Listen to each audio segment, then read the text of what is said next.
Say test. Test. Good. Good job.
Hello, testing. Can everyone hear this? Yes, great. I know that people are still checking in, which is fine. We're bringing some more chairs down here. And so everyone knows the cafeteria is set up for overflow seating with the speakers set on. So you can sit there if that's more comfortable. You just have to come in here to actually vote. And we'll be starting in a little bit.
Hello. Congratulations to everyone in this room for being early. You are not in line. If you parked on Park Ave between the signs that say no parking, this is your opportunity to go move your car before the police chief tickets you. That's from him, not me. Okay. We are trying to get everybody in from outside who was in line. I don't want to start the meeting until everyone is in here where they can at least hear in the cafeteria, but I will try to start sooner than the school meeting started. That's not a dig.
Mr. Jim O'Brien, could you please come to the front?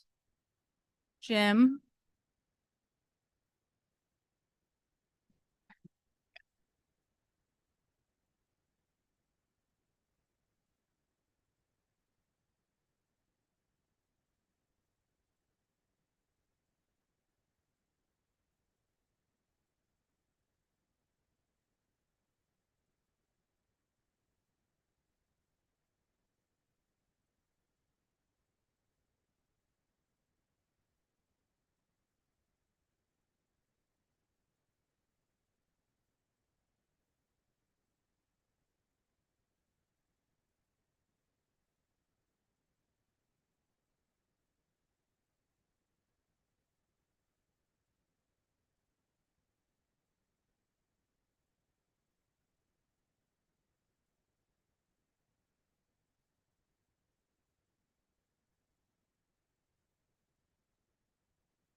Hello, just a quick update. We can see the end of the line now, which is very exciting. We're going to move a few more chairs around and then we will get started. Just a reminder, there's lots of seats on the bench and you can go in the cafeteria if you need a little more space. Okay. Everyone feeling good? Okay.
All right, everybody. It's the moment you've been waiting for. Great patience. Very proud of you all. Drop my pen. I'm going to do the gavel thing. It's going to be a little loud. I'm sorry. Here we go. All right. The 2024 annual meeting of the town of Hopkinton is hereby open. Good evening. My name is Sarah Pershino, and I am the town moderator. I'm honored to be here with you all. I know that some folks are still checking in. We do have sound set up in the cafeteria. There is some overflow seating there. Please make sure you fill in the bleachers so that everybody has space. We are all neighbors and friends, so we can all be comfortable together. Thank you all so much for taking time to participate in this process. I have been coming to town meetings for 20 years and have never seen a crowd like this. It's great to see you all. I will note for the record that this meeting is being recorded. Registered voters who haven't checked in yet, obviously, still do that. As a first order of business, I want to remind you where the exits are. They're behind me and to my left, though that one might be a little tricky right now. And the restrooms are down behind me at the end of the locker room, which please note there are speakers again. Before we begin, I do want to direct your attention to the dedication for this year's annual town report. And if everybody can just settle down for this part, that would be great. In 2023, our town lost two longtime residents who served the town for many years, Bruce Ellsworth and Bonnie Cressy. Bonnie and Bruce were both instrumental in elections in Hopkinton for over 50 years, and we are better for their service. At the memorial service for Bruce, his son shared, no offense to the current moderator, but people still tell me they miss my dad. No offense was taken. The Hopkinton elections and town meeting will always miss Bruce. It is a strange sight indeed for me to look out on this crowd tonight and not see him seated amongst you all. I suggest now that we take a moment of silence to remember Bruce and Bonnie and all the Hopkinton residents who passed in the past year.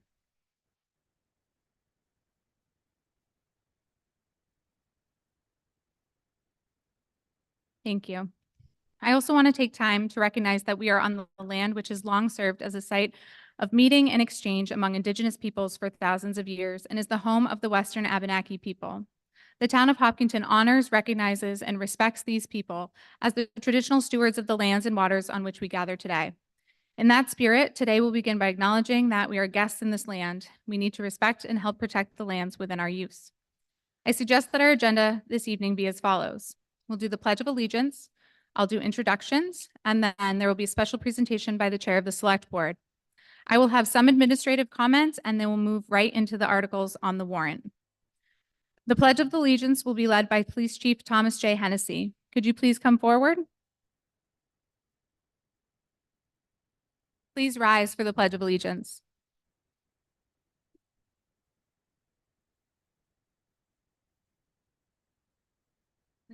To the flag of the United States of America and to the republic for which it stands, one nation, under God, indivisible, with liberty and justice for all. Thank you. Please be seated. I may need a lot of water tonight. Fortunately, my 10-year-old lent me her big girl sippy cup, so we will be all set. I want to thank all of those who made this meeting possible tonight. In the interest of time, I do ask that you hold your applause until the introductions have been made. First, I'll introduce the Select Board. Sabrina Dunlap, Chair, Ken Traum, Vice Chair, Stephen Whitley, Thomas Lipoma, and Jeff Donahoe, who is unable to be here tonight. We have Town Administrator Neil Cass with us, Town Clerk Tax Collector Christine Johnson, and Deputy Town Clerk Tax Collector Emily Sorello. They will be taking the minutes of the meeting. We have Town Council Sharon Summers of Donahue, Tucker, and Chandela with us here this evening. And we have Supervisors of the Checklist, Virginia Haynes, Jean Lightfoot, Candace Garvin, and they're assisted by Mary Ledbeater. Finally, I would like to thank all those who arranged for and participated in the budget hearings, the informational hearings, the setup for today's and Tuesday's election, and those who developed all the data and statistics that are before you today. In particular, I would like to thank Steve Lux for his assistance with sound, the Town Public Works Department for their assistance and setup for today's meeting and the March 12th elections, and the school facility staff led by Jim Rizicki, who has been wonderful in getting out some extra chairs even this evening. I suggest a round of applause is now in order.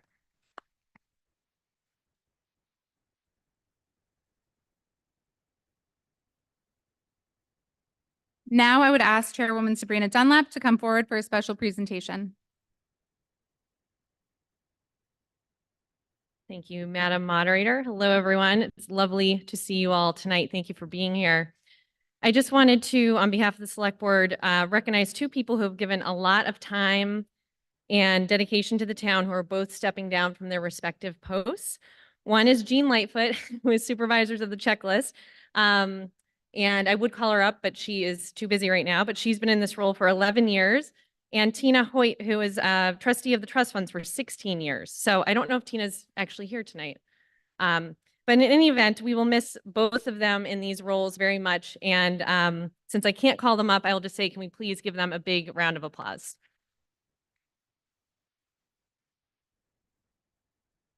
Thank you. Thank you, Sabrina. And now for my administrative comments. Let's see if I can do this before everyone gets checked in. We will follow generally accepted rules of procedures, but will not be constrained by Robert's rules. I will take articles in the order that they appear on the warrant article unless there's a motion to take articles out of order. I will consider the articles as follows.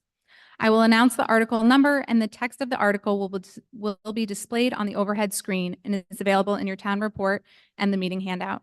I will recognize a member of the select board or the petitioner to move the adoption of the article. If the motion is seconded, I will recognize a member of the board or the petitioner to explain the article. The meeting will debate and then vote on the article. I intend to focus comments, questions, and motions strictly on the warrant article that is on the table at that time. In the interest of allowing us to thoroughly address each article, I will not allow a discussion of issues that go beyond the article. If at any time any of you believe that my decisions are improper, then you may challenge them. You would do that by calling out point of order. If there are challenges, then I will put that challenge to you all to vote on whether or not to support my decision. That issue will be resolved by a voice vote on the challenge. I encourage you to speak out on the issues. In order to do so, I ask that you use the microphone and not speak from the audience. When you step up to the microphone, you must identify yourself and your address before speaking. Please limit comments to substantive input, not simple support or opposition. To ensure everyone has the ability to have their voice heard, and we aren't here until the dawn hours of tomorrow morning, please limit your comments to 3 minutes. I will give priority to first-time speakers, then allow additional comments from previous speakers. If you have changes to suggest, they should be in the form of a motion, and unless those changes are very basic and simple, I will ask that they are provided to us in writing. I will take amendments to motions one at a time, and we will vote on them one at a time. I will not accept negative motions. A negative motion is one that requires a no vote for the affirmative action, such as, I move we do not adopt the article. Once a motion has been made, the individual who seconds a motion must also be recorded in accordance with the public right to know law. If you second a motion, please stand and provide your name to be recorded. If I cannot hear you, I will ask you to step forward for the mic as well. I remind you that you must be a registered voter to vote. That includes voice votes, hand votes, and ballot votes. Non-voters may not speak at the meeting without the permission of the voters, except that the moderator will allow non-resident town officials and consultants or experts who are at the meeting to provide information about an article to speak. The select board has advised me that in the interest of time, after a vote is taken, they intend to move to restrict reconsideration of that article. This would prevent the article from being brought up again before this meeting ends. Any motion to move the question is non-debatable and will require a majority vote. I will not entertain such a motion until I feel the debate has had a reasonable time to continue, and I will allow all those standing in line at the time of the motion to speak. If any group has a petition to be considered, then that must be provided in writing.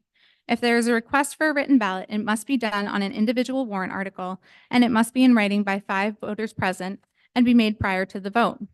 The SB2 vote requires a ballot vote, and the ballot box will be open for 1 hour. When I call for a secret ballot vote, ballot boxes will be located at 6 locations throughout the gym. Your name tag will be checked when you vote, and different colored ballots will be used for each vote. You put your selected yes or no ballot in the box and put the other half in the recycling basket.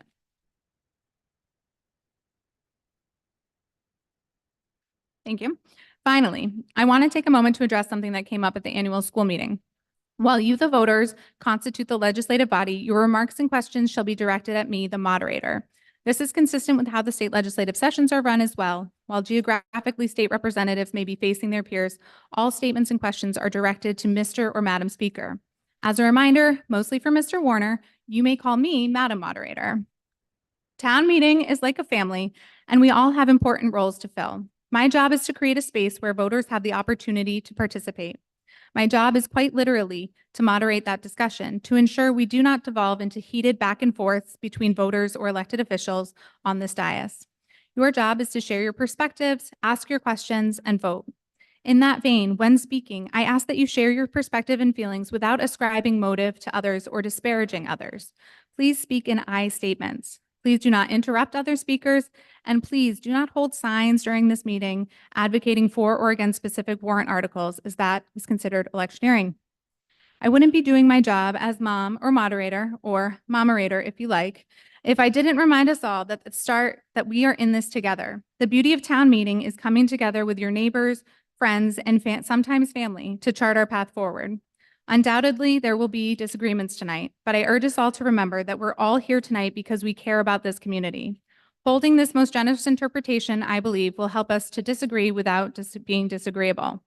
Without objection, I suggest we proceed. Great. We'll start with Article 1, the election of officers, and Article 2, zoning amendments. These were voted on by written ballot vote on Tuesday, March 12th. I will read the results, but before I do, just a quick reminder that the ballot counting process is an open process for the public, and you are all entitled to attend. It is not always quick, especially when there are many write-in votes, but we are fortunate to have many dedicated volunteers who make the work possible. Additionally, per RSA 659:23-A, I have been notified by the New Hampshire Secretary of State's office that we are required to hold a counting of votes on affidavit ballots. That will be held on Monday, March 25th at 2:30 p.m. at the Hopkinton Town Hall. It is open to the public. Following the counting of votes on affidavit ballots, in accordance with state statute, the moderator will certify the revised return of votes, and the clerk shall update any posted results to reflect votes deducted because of unverified affidavit ballots.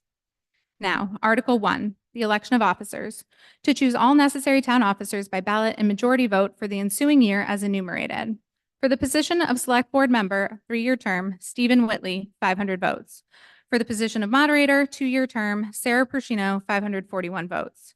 For the position of Town Clerk Tax Collector, 1 year to fill term, Christine Johnson, 550 votes. For the position of Supervisor of the Checklist, 6-year term, Lynn Clark, 486 votes, and Robert Wardell, 93 votes. For 2 positions of Budget Committee member for a 3-year term, Charles Cummings, 452 votes, and Krista Skura, 425 votes. For the position of Library Trustee, a 1 year to fill the term, Sarah Wheatley, 521 votes. For 2 positions of Library Trustee, a 3-year term, Jim O'Rourke, 499 votes, and Amy Stone, 484 votes. For the position of Cemetery Trustee, a 3-year term, Lynn Clark, 557 votes. For the position of Trustee of Trust Funds, a 3-year term, Steve Lux Jr., with 500 votes. All those who were just named and elected to a town position on Tuesday should come forward at the end of this meeting to be sworn in. I'm going to need a refill. Article 2, zoning amendments. Amendment 1, yes votes prevailing 485 to no 85. Amendment 2, yes 425, no 96. Amendment 3, yes 451, no 71. Amendment 4, yes 448, no 78. And now we're ready for the remaining articles on the warrant.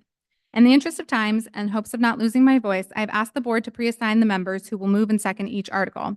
I will announce who will make and second it, and I will invite the motioner to read the article and speak to it. Then I will ask for questions and comments from the floor. Does anyone object to this process? Wonderful. Let's proceed. We'll begin with Article 3, the adoption of official ballot referendum form of meeting. And I will recognize Lauren Clement, one of the petitioners, for a motion.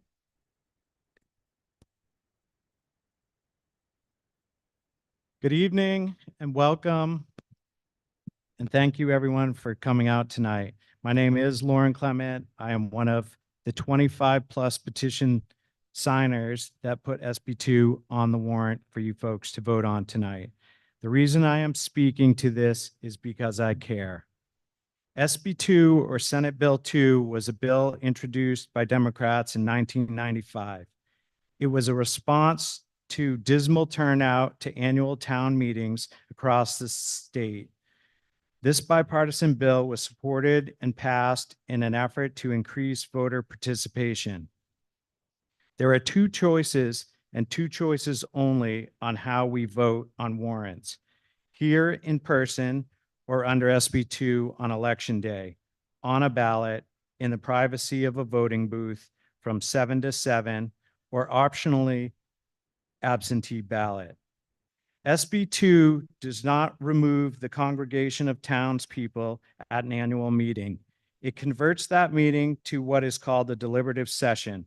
That takes place about 3 weeks earlier in the year.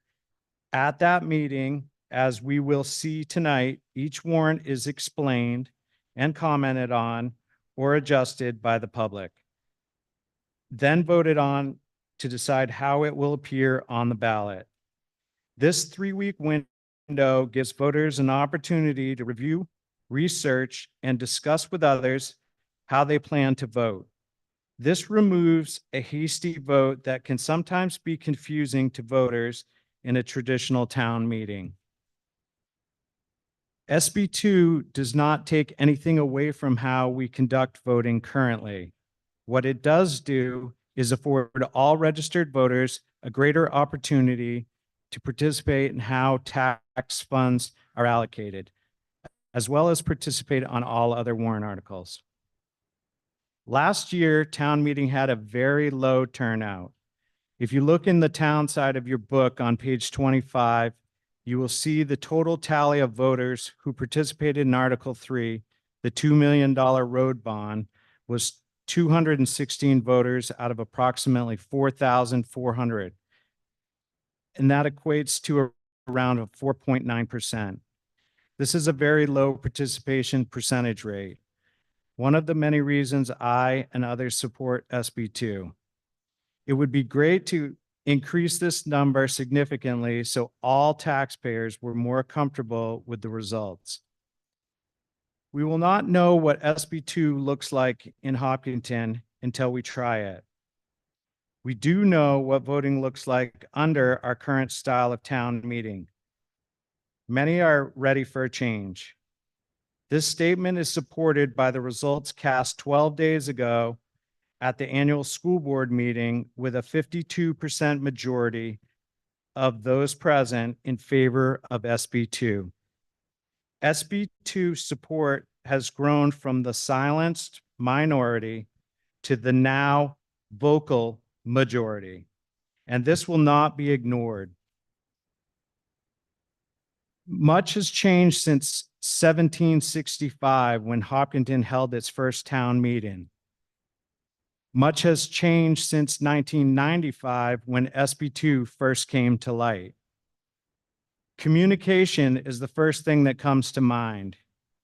Nearly each and every one of us has a personal computer on us at all times, one that gives us the capabilities to view all sorts of documents and YouTube videos pertaining to what has transpired in town and brought us to where we are today.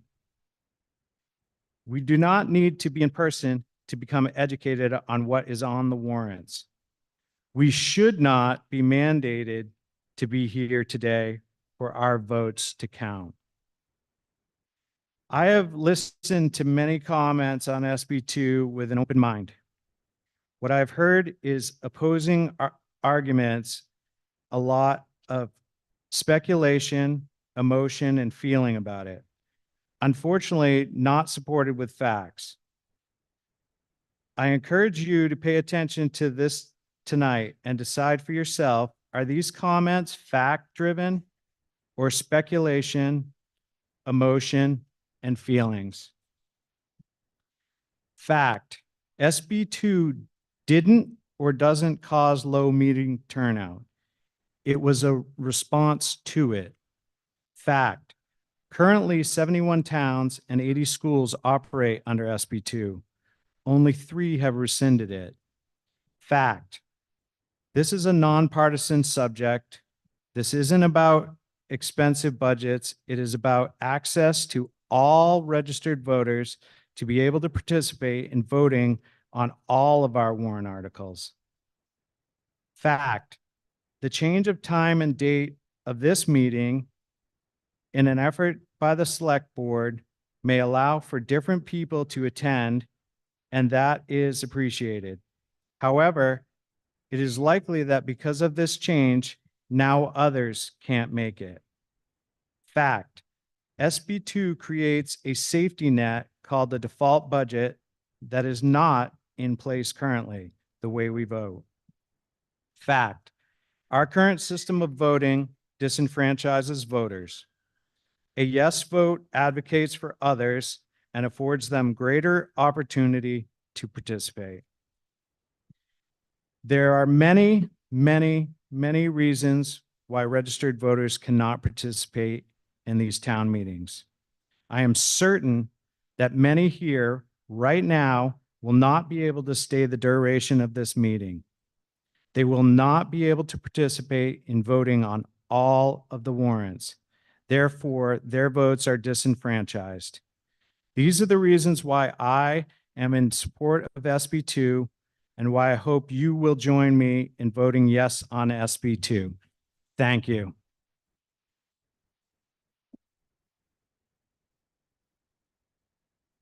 Christine, did you get who seconded it? Did you get a second? Did you get a second? No. Did you get who seconded it? I don't think- Lauren, I just need you to have someone second the motion, please. Did you get that, Christine? Amanda Gilman? It's just so we can take notes for the right to know law. Thank you all. All right, the motion has been made and seconded, is now open for discussion. If you would like to speak to the motion, to the article, you may step up to the mic. And again, just a reminder to try to keep your remarks to 3 minutes. Well, Oh, my wait, name- sorry, wait, Ron, I messed up already, you guys. I'm supposed to recognize Stephen Whitley first. Okay. Would you mind waiting? No. Thank you so much. Thank you, Madam Moderator. Good to see everyone here. So I'm going to express to you guys the board's position on this article. Some of this is going to be repetitive to what Lauren mentioned, but this is the sort of thing that it's probably helpful to hear twice. So I'm going to be following the slides here as you see there. So as Lauren mentioned, this was submitted by petition. The board does not support it. It was a 4-0 vote in opposition. It was only 4-0 because one of our members was absent when we voted. The board is required to hold a public hearing on this petition, and we did so on March 4th. So what is SB2 and what does it mean for the town? It would mean that we would conduct our annual meeting pursuant to RSA 4013, and that's known as the SB2 law. It is a form of town meeting with 2 sessions. The first one is the deliberative session. That's very similar to what we're doing here tonight.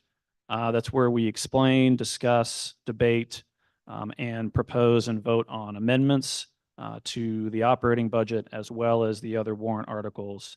One of the big distinctions between the way we currently do it and the way SB2 works is that after those amendments are made or after the discussion has ended, you don't vote on it. You have to wait and come back 4 to 5 weeks later on the second Tuesday in March. That's the second session. That's with the lower on the slide there. You vote on all the warrant articles as they may have been amended, and your choices are a yes or a no on all of those articles. As I said, similar to today, generally and by law, the deliberative sessions have to be held during a certain time period. It usually falls the end of January or early February. Everything is voted on by ballot, and you can obtain absentee ballots on that second Tuesday in March. And as Lauren mentioned, if the budget does not get a majority, then it goes to the default budget. The default budget is defined in state law, but basically it's the previous year's operating budget plus or minus a list of things, debt service, so that's payments on a bond, contracts, other obligations required by law. But then there can also be reductions in the default budget if the previous year's approved budget had one-time expenses that are not going to reoccur. Those are taken out. The default budget is something that the select board puts together. It is posted with the warrant so that the voters have a chance to review it. And you can have several years in a row of the default budget. If the operating budget fails, if that warrant article for the operating budget fails and we're SB2, then the select board has a choice. We can either choose to go forward with the default budget, or we can call a special meeting. And that's when we come back to all of you, the voters, and present an amended or revised operating budget for you to vote on again. So this slide is maybe the most important one because it lays out the reasoning of the board for why we voted not to recommend this to all of you. And I know this is small print, so bear with me. I'm going to try to hit the high points of this so those of you in the back can understand where we're coming from. You know, contrary to what the proponents of this have said, you know, we feel that SB2 does result in far lower voter participation at deliberative session. Other towns and school districts as well that have adopted SB2, they almost universally report that while the voting at the election, you know, on the ballot, those yes or no votes, while the participation there is pretty good, the number that come to the deliberative session just plummets. It falls off a cliff. And it's far lower than what we typically turn out for tonight. And so it's not the sort of democratic process that I think many of us think of as integral to a town meeting. It's a very sort of different form of meeting. With that lower turnout and that big gap between when you have deliberative and when you're going to show up and actually vote, there's less debate. And what you end up with is voters who are unfortunately less informed. And the other component of it is because the turnout is typically so low at deliberative session, a very small group of voters can show up and they can make really drastic changes, really drastic. And it's not, you know, not necessarily just one way. I think some people think of it as, oh, you know, maybe they'll show up and they'll like cut the budget. Yeah, that's possible, but they could also show up and they could increase the budget. And they can do that to, you know, any of those money articles. And then when the majority or the larger majority show up to vote, you don't have an ability to change that. And so you're stuck with that yes or no choice at the ballot. The default budget, you know, the default budget, it sounds fairly simple to put together. In practice, it is really, can be really challenging. The law is well-intentioned, but I think pretty ambiguous. And it is possible that, you know, we'll put together an operating budget and then the default budget will actually be a bigger number. And so it's a binary choice then. And that didn't sit well with us up here because we like this process where, you know, we all get in a room and we talk about our priorities and what we value the most, and a majority of people figure out a number that a majority can support. For SB2, that's unfortunately not the way that it works. And so, you know, we understand that this petition is intended to address a lack of access, and that could be for the elderly, those with disabilities, those in the military. Those issues are not going to go away. You know, those issues are going to remain for that deliberative session. You know, and so, you know, we have tried to be responsive to all of you who have said, you know, we don't like doing this 2 Saturdays in a row, which is why we did this Thursday evening. And I can say sitting here, it looks like you guys really like that idea because there's a lot of you out there. And so, you know, we are not dismissive of those concerns. We are trying to find a date and a time that works for the biggest number of you. But what we can't do is guarantee, at least for the discussion part, that everyone is going to have an opportunity to vote, because there's always going to be someone, unfortunately, which can't make it for a variety of reasons. And if doing it on Thursday night is not something that you guys like, this is not set in stone either. We have the ability, the select board has the ability to change when this session is conducted. And so if you guys don't like doing it on Thursday night, and we know you don't like doing it on Saturday, we can talk about other options. And so I'll just close by saying that, many SB2 communities regret making that switch. And I personally can speak to this. I'm actually a municipal attorney. And so, much of my sort of day job is that I go to these meetings, and I go to school districts and I go to towns. A lot of them are SB2. And I ask the officials there, what it was like before SB2. And every one of them says, gosh, I wish we hadn't done that, because, the amount of people that show up is just not the same. And it's much bigger communities than Hopkinton. It's communities the same size as Hopkinton. It's communities that are much smaller than Hopkinton.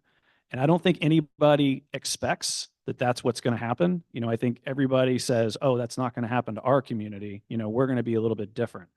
But, from what I've observed, that just hasn't been the case. And so that's why we have voted against recommending this article. Thank you.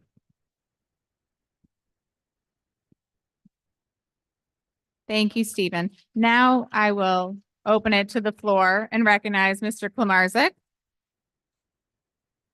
I attended the school board meeting. Ron, if you could just say your name again and maybe spell the last name.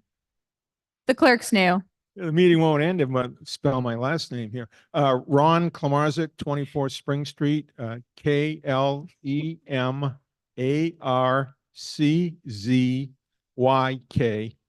And I could spell it at age 7. Okay. So I went to the school meeting and had been told that there was anecdotal stories about low turnout at the deliberative session. So I went online and looked at last year's town meetings for some towns similar size as Hopkinton, and to see what they had. So for the town of New Boston, they currently have 4,440 registered voters. Their deliberative session for the school, only 39 voters attended. That's less than 1%. Town of Auburn, 4,139 registered voters. At their town deliberative session, 43 people attended. That's 1%. Town of Epping, 5,265 registered voters. They had 86 attend the school deliberative session. That was less than 2%. Town of Guilford, 5,920 registered voters. At the town deliberative session, 62 attended, 1%. And at the school session, 15 voters attended. That's less than 1%. Town of Ware, around 6,000 voters, 50 attended the deliberative session for the town, less than 1%. And then at Hopkinton Town's meeting, we had just under 5%. So the stories that we had heard at the school meeting of low attendance does at the deliberative sessions does bear out. There was just one less than 2%, but our town meeting was just under 5%. So we seem to have a system that is working much better than the deliberative session meetings. And again, a true deliberative session is going to be similar to like this meeting here. We can't vote on it, but a small percent is now deciding what we are going to vote on. So I'm not sure, but my personal feeling that people who make a warrant article for us to vote on, that coming up with that warrant article is more important than voting, because the voting does seem to have good attendance. It was about 17% last year or something in Hopkinton compared to some of the other towns. But coming up with the warrant articles to vote on is extremely important in shown by here that most of the towns are under, if you average it, is less than 1% to come up with warrant articles. So I would say vote against this article and try to stay with our traditional town meeting. Thank you.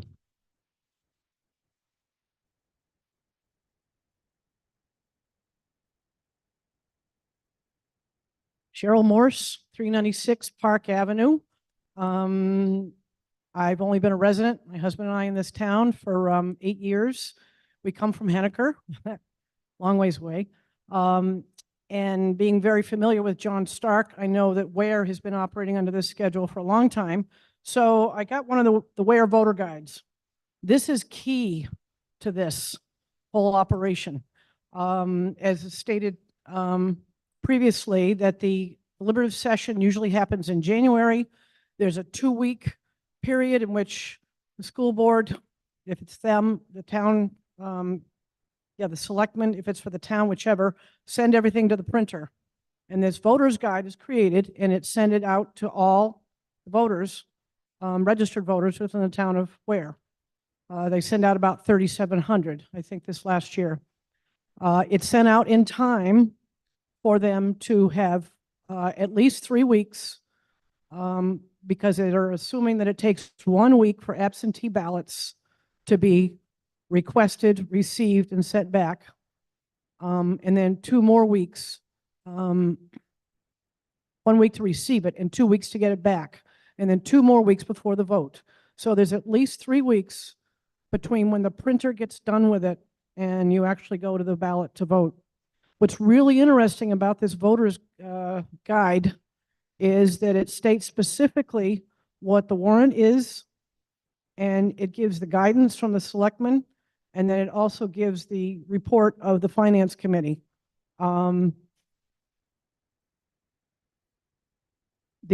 town raises, for example, for the town of Ware, were all collected together. They've just changed their process to going to a merit process. At the time, they weren't. But the purpose comes from the selectmen that this represents an increase of 58 full-time employees with a reasonable explanation of 4 to 5 sentences. The same thing from the finance committee. The committee supports moving away from standard across-the-board percentages pay raises. In recent year, Ware has done this. So not only is there valid information here, but 2 other things have happened in Ware. That deliberative session meeting is through their website available to people sitting at home, not just the 74 people or 82 people or whatever it was that was able to make the meeting that night. I believe communication between the two is available, much as it is when our selectmen or have a meeting going on and there's interaction.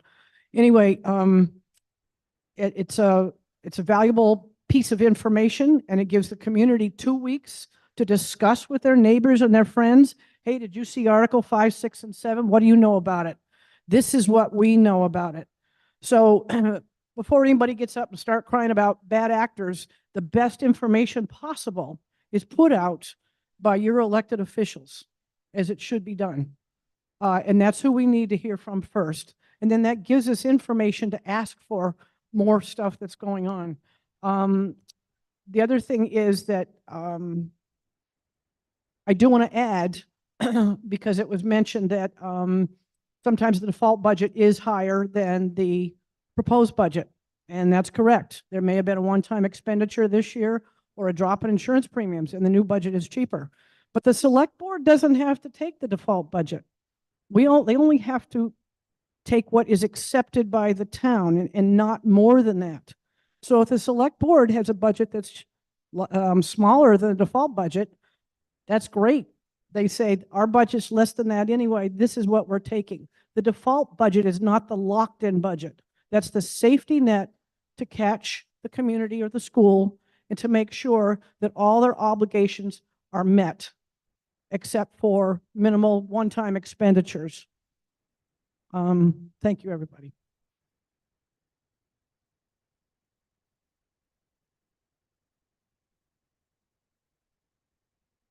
Hi, I'm Bob Wardell. I live at 34 Well House Road in the Meadows. And first of all, I just want to recognize Parashina for all the hard work that she puts in all these meetings. And I want the audience here to give her a round of applause. Thank you. I'm in favor of SB2. Frankly, I don't understand why people would vote against it. I wish that years ago I would have had an easy, common sense issue like this to argue for on my high school debate team. It's hard to argue against common sense. If those of you who choose to ignore the voices of those who can't attend the voting meetings for many legitimate reasons, how is that not blatant discrimination? Isn't that what's happening with a no vote on this warrant? Do you actually want to disenfranchise those citizens' right to vote? I thought Hopkinton was an inclusive community, not an exclusive one. Am I wrong? It should not be that one group wants to win at all costs in Hopkinton issues that matter. It should be the will of as many of our citizens that are here or desire to be here. I'm glad that the many people have taken time off of their busy schedules to attend. This is a wonderful crowd here tonight, but still probably does not comprise half our population of voting members. Would you be happy that we won an issue if only 50% of the people showed up? Would you declare victory with your head up high? I think not. I would rather represent 95 of the people and lose rather than representing 5 of the percent of the people and win. Thank you.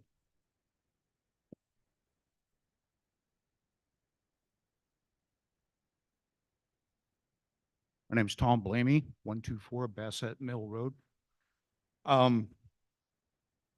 As gentlemen before me mentioned, following the school board meeting, he took what he heard and he Could did you just research. speak a little louder? I'm having a hard time. Could you speak louder? As the previous gentleman mentioned, following the school board meeting, he was able to do research on what he heard. I think this is a great latitude to have. How many people here attended the zoning meetings, yet voted on the ballot for the zoning articles? To say that we will have a less informed electorate by going to a deliberative session instead of the town meeting is wrong. I bring a notebook. I take notes at these meetings. And I would like to be able to listen to people's testimonies, listen to the facts offered by the select board, and go back and do my own research before casting my vote. With the town meeting, the way it's set up, we have to make a snap decision, toss a coin, and make a vote. You know, I've heard a lot of people testify in the past that they don't have time to do all the research and everything else. So they trust the recommendations of the select board where it says endorsed or not endorsed. Is that an informed electorate?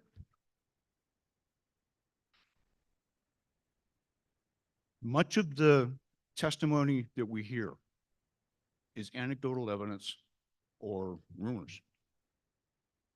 I take notes so that I can go back and do my own research and confirm for myself what is my best decision. Only with SB2 can we do that. The argument against SB2 that I have heard is that people are going to destroy the budget or whatever, right? What happened in Croydon a couple of years ago. That cannot happen with SB2. It's not allowed to have that happen in deliberative session, but it can happen here tonight. If somebody makes a motion to cut the town's budget in half and you have enough people to vote for it, we cut the town's budget in half until you can have another meeting. Thank you very much.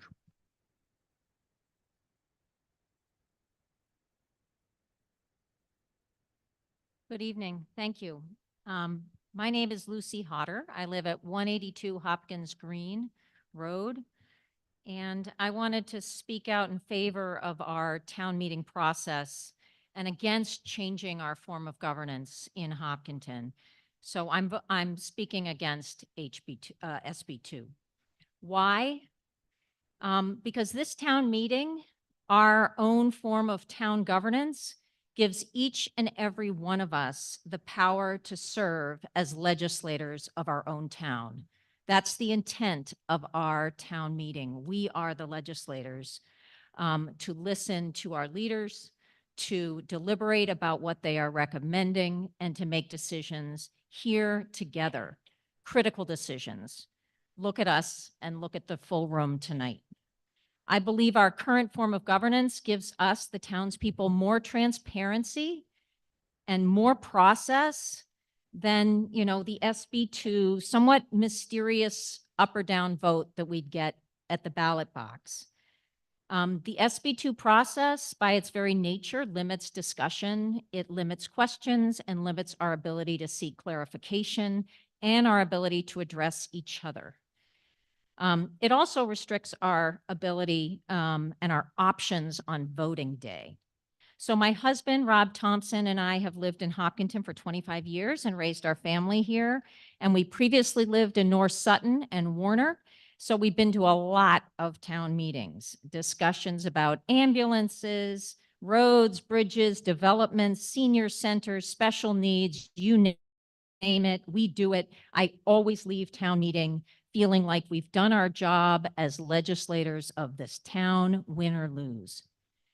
I was also an assistant attorney general back in 1995 when SB2 was proposed. And I can tell you there were a lot of reasons and lots of debates similar to what's going on today, but it was really meant for, there are a lot of people coming up from Massachusetts at that time. The towns in our sort of golden corridor, the seacoast and southern New Hampshire were getting very populated and couldn't fit and didn't want to operate in the same way as we do in our towns. So say SB2 was an option. But the type of deliberative session really does not serve us as legislators of this town. As the Valley News just reported, deliberative sessions typically draw only a handful of participants and are occasionally hijacked by determined minorities, and examples of mischief abound. So I urge caution.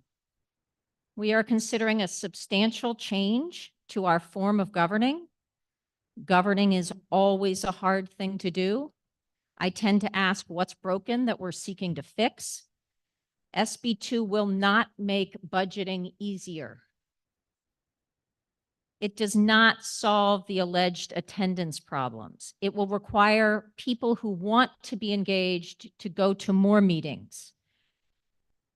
So I think it disenfranchises more than it helps. It will not lower our taxes. That has a number of burdens and problems and solutions that we can talk about all day. I'm deeply grateful for the volunteers who serve this town and for all of you. I think we make good decisions together, and I'd like to see our process of governance continue.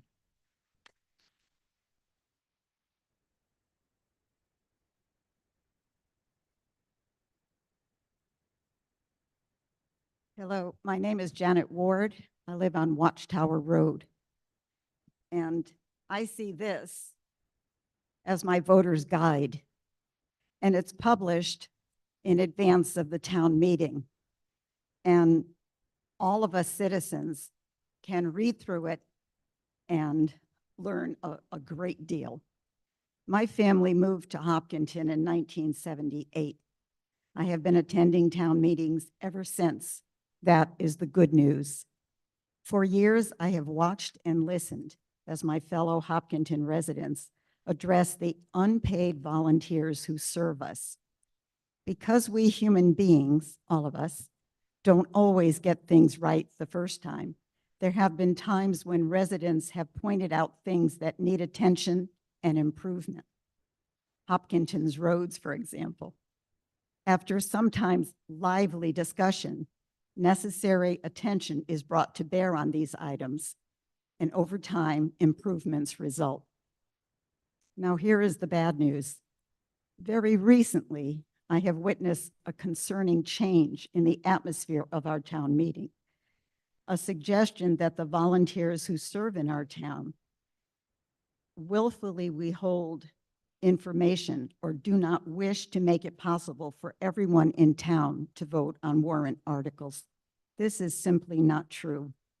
Prior to town meeting, anyone can ask for information from the budget committee, the school board, the select board, any town board, our town administrator, and you will get that information. The annual report, as I've said, is available to all of us. And it really is a good voter's guide.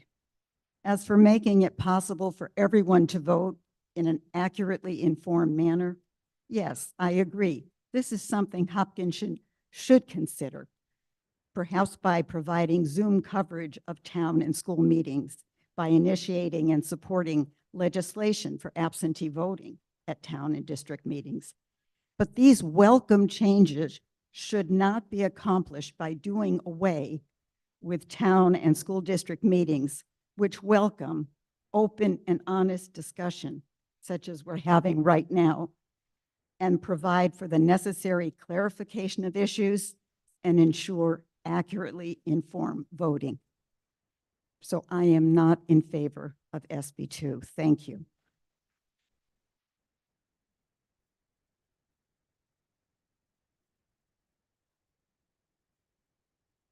My name's Amelia Feudner. I live on Pinewood Drive. I'm going to make this as quick as possible because I'm not sure what my kids are doing over there. As much as I'd love to be here every meeting with 3 kids, it's highly impossible. Either my husband's stuck at home and one of us is sitting here, or vice versa, not to mention the single parents that we have in this town.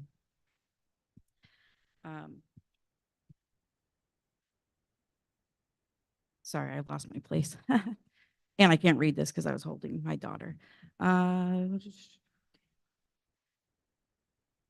Okay, or we all come as a family and disrupt the entire meeting, like my kids are probably doing right now. I'm keeping them quiet with M&Ms. I ask simply, between this would be ideal for the town full of families and others who just can't make it. I'm in favor of SB 2. I'm pretty young and I have been here my whole life. I started kindergarten here and now my son's in kindergarten. I have 2 more kids that are on their way. So between sports and everything else, it's going to be pretty difficult to be here for every meeting, and it would be very helpful, I'm sure. So thank you.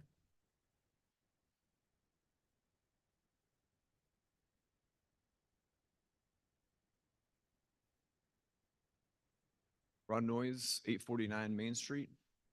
I'd like to speak directly to those people who are on the fence on this. I know a lot of us came into this thinking or knowing what side we're going to be on. That's not necessarily true. Ron, just closer. Yeah. So I'd like to speak directly to the people who may not have a hard opinion yet, or people who have an opinion and maybe they're not certain, right? Because those are the people who are going to make the ultimate sway in how this goes. It was mentioned that people always have an opportunity to vote, but that's not accurate because those who cannot be in this room cannot vote. I was almost not be able to come and speak and vote on this tonight because I had a client meeting. So it comes down to me for putting food on my table or coming to vote. Luckily, my client had to reschedule, so it worked out, but I'm not alone in that. And so for those people who are on the fence, I'd like you to think right now of your friends, your family, and your neighbors who maybe couldn't have the opportunity to voice their concern or cast their vote due to work. Or maybe they're that individual who's an elder in our community who can't come sit in bleachers or in a hard chair for hours on end. Parents with young children, single parents, maybe taxpayers who are snowbirds, those with disabilities, and those who are not here while they're serving in the military. A no vote on SB 2 is a vote to strip those friends, family members, and neighbors of the ability to participate in our democratic process. And a yes vote on SB2 gives those friends, family members, and neighbors a voice they rightfully deserve. Thank you. Just a quick reminder, please try not to ascribe motive to people who may vote one way or another on a bill or on an amendment. My name is Dave DiPiano, 68 Brookwood Lane. So I'm here just like I was at the school board meeting. I'm in favor of SB2, and I'd like to tell you why. When we just saw the presentation from the select board, I want to read some words that were up there. Almost, can, concern, stuck with yes, many, almost universal. These are not hard measurements. This is speculation. This is fear of change. This vote is not about lack of information. It's about the ability for people in our town to vote. We hear a lot of times that town meeting is rich in tradition. It was an early democratic method to have townspeople vote on measures that made sense. I want to talk a little bit about a book that I recently came across, written by C.C. Lord.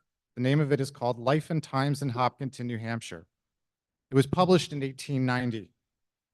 In that book, he talks about 1784 being generally the start of the modern town meeting. In it, he describes people who were invited were all property owners and other residents who paid a poll tax. We don't have those anymore. Poll tax in today's dollars would be about $60. So can you imagine today, everyone, when they grabbed their sticker, had to pay $60 to cast their vote?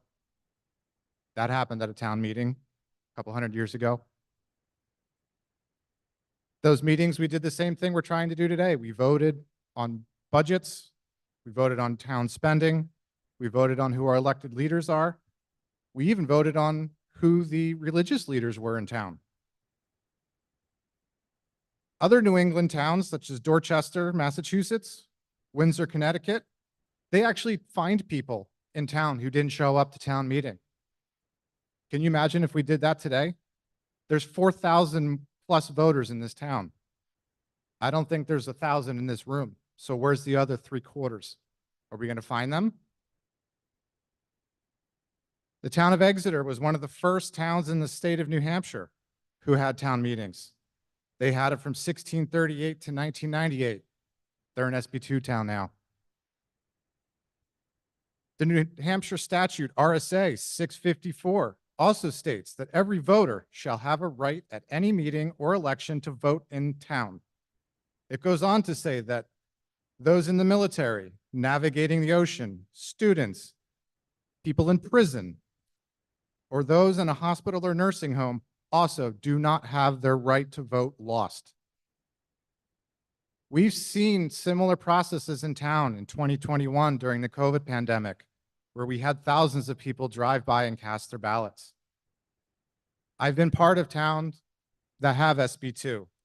It is true, during deliberative sessions, some people choose not to show up, but I would also argue that there's only a handful of people who are talking at this microphone today.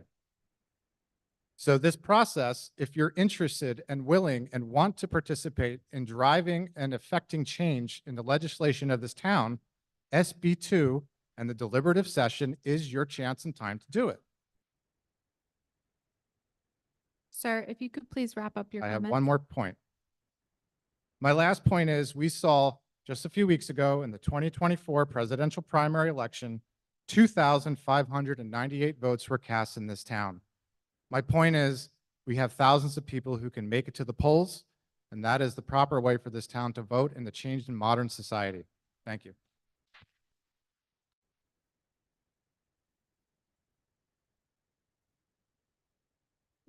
Bob Matteo, 108 Park Ave. So I did speak out in favor of SB2 during the school session. And I have a concern now. And the concern is that for me, is that the school board unanimously opposed SB2. And now the select board unanimously opposes SB2. And yet the vote at the last meeting was 51 to 52% in favor of SB2. So I do have a concern there that we may have a disconnect there. And also, regardless of the outcome of whether the budget's lower or higher, now I am truthfully in favor of a lower budget, I have to say that. But regardless of the outcome, I do feel that SB2 is more inclusive. It's just a standard of fairness. Thank you.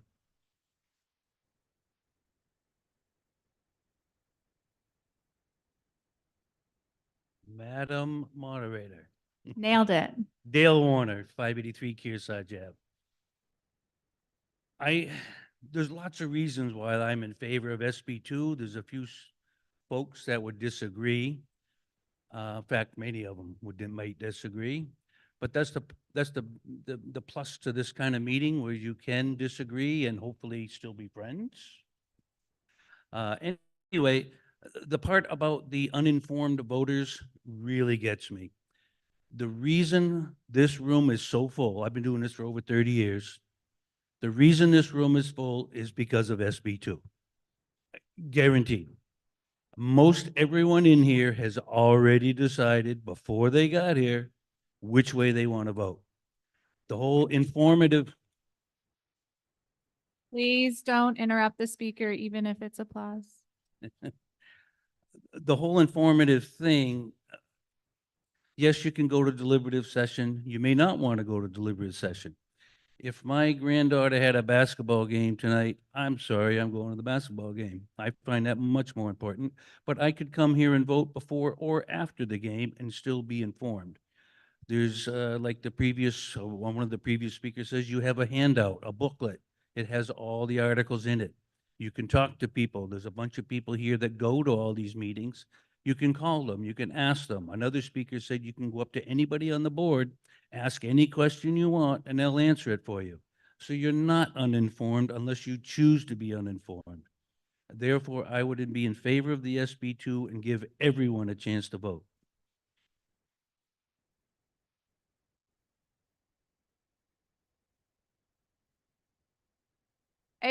Hold on. Where did it come from? Who's him? Scott? Mr. Zipke?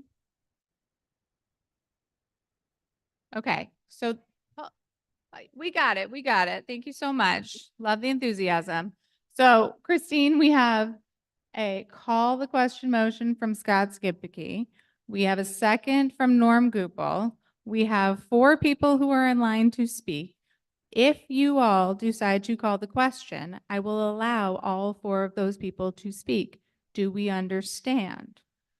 Okay.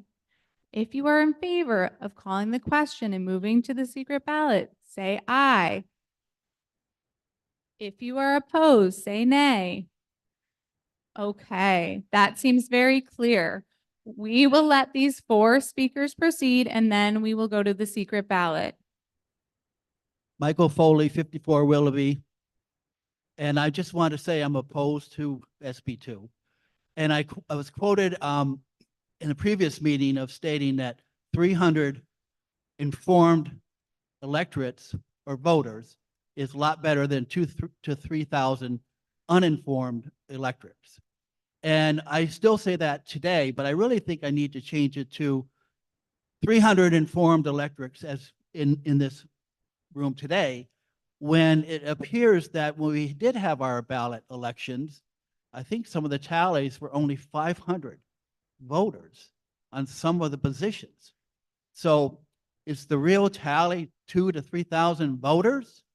Or is it on paper for a national election, it's that level amount, but on a local level where you get a chance to speak, interact, I've been living in this town for over 38 years, and I can only recall once or twice that I missed it.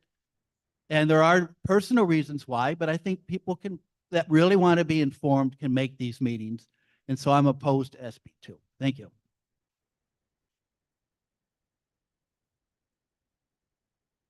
Thank you, Madam Moderator. Mara Carroll, 115 Peak Till Drive.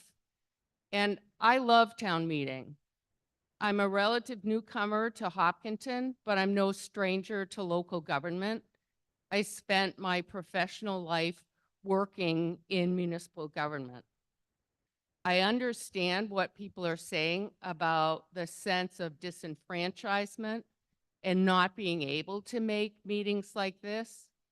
But for me, the most important thing is not only attendance, but it is informed voters, but participating voters. And so I don't think that official ballot voting is a good alternative to traditional town meeting.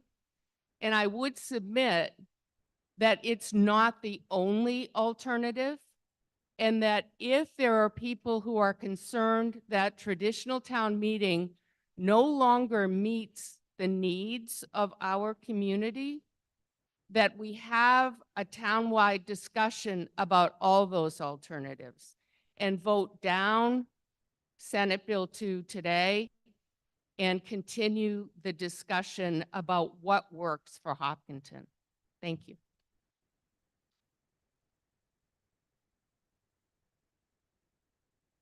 Good evening, Ian Hart, Hatfield Road. I am here to speak in opposition to SB2, simply because I don't want this to be the town's last town meeting. I mean, because that's a yes vote tonight. That's what happens. This is it. People who talked about coming to town meeting for decades. That's history. It's just history. I know there's been talk about getting information online. I think we know how people treat each other, how people treat their neighbors online. When we come to town meeting, we see each other as members of the same community, as members of the same neighborhood. And we treat each other with respect, even if we don't agree with each other. This goes away if we pass SB2 tonight. Please don't get rid of town meeting. Thank you.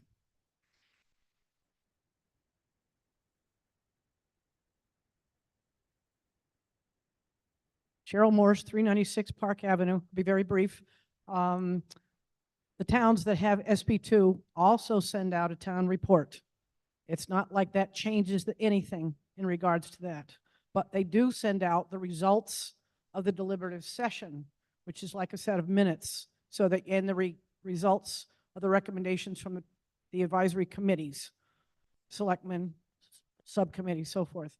The point is, I lost it. I'm sorry. All these good people stood up and speak. Thank you all for being here. Thank you for all putting in your time and showing that you care and having this meeting. I lived in Henniker for 10 years. The budget, to my knowledge, only failed 3 times for John Stark. 3 times. And there were extenuating circumstances or explanations for each one of those. So I can't say it never does, but that was in over 10 years. And it was during some difficult times of the 90s. So thank you. You may ask as a reminder, if you have a question about procedure, you may ask for a point of order at any point. Say it out loud, sir. Can you go to the mic, though? I don't think we can hear you. Thanks, Andy. Here, we can give you a mic if you need it.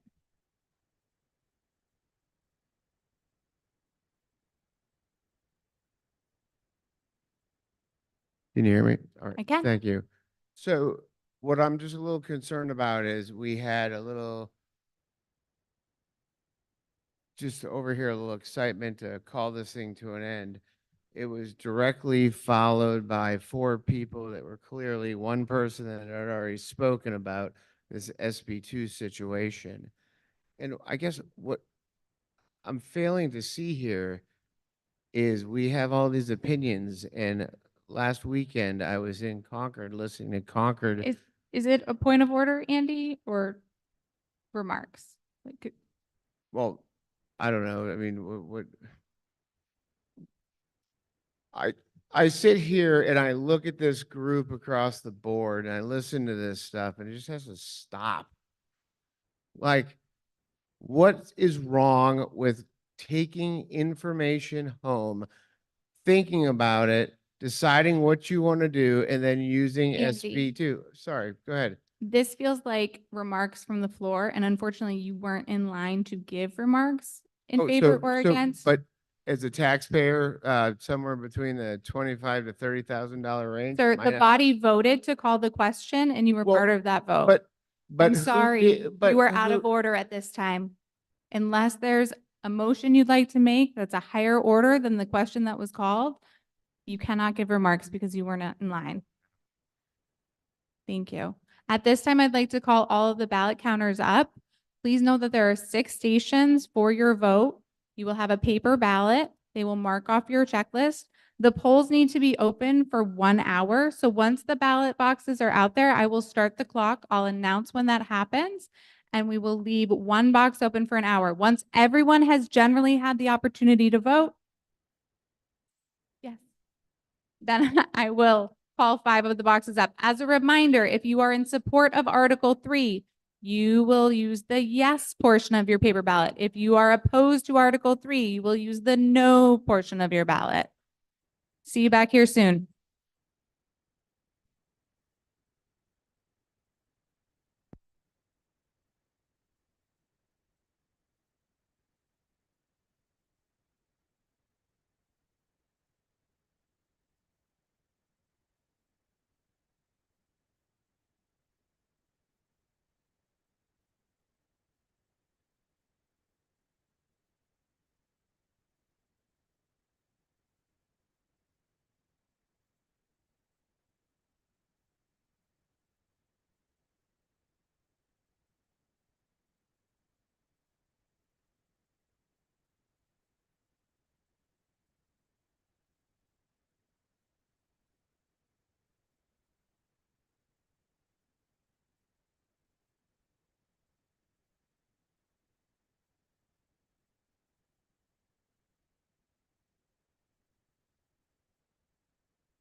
Norm Gupel, can you please come forward? Norm Gupel.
Oh, hello. It looks like most everybody has had an opportunity to vote.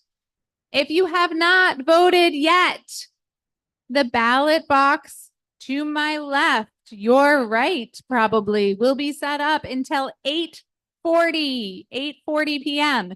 If you still need to check in to register, the supervisors are also to my left. Other ballot counters, please bring your boxes up if you don't have anyone in line. And your recycling bins, please. Thank you.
All right, folks, if you could try to grab your seats so we could move on with the rest of the warrant, that would be fantastic.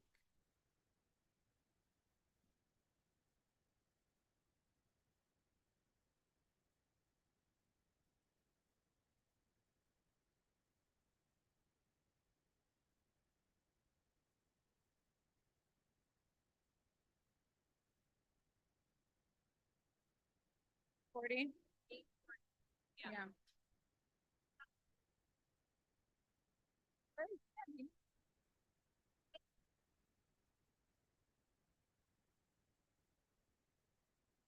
job, guys. That's it? Yes? You good?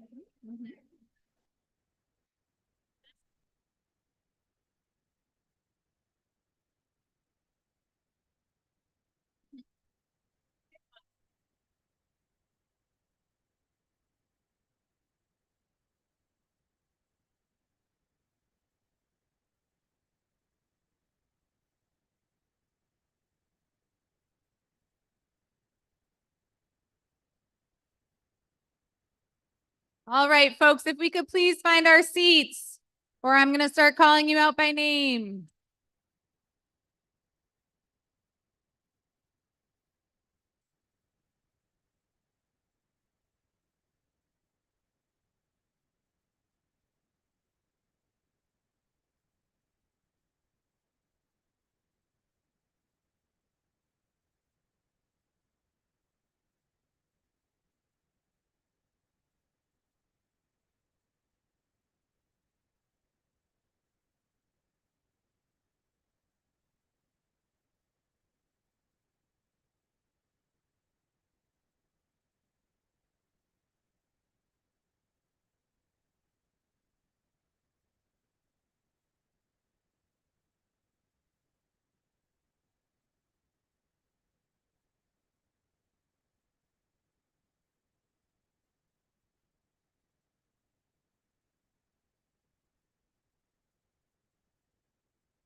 Christy, you get down here?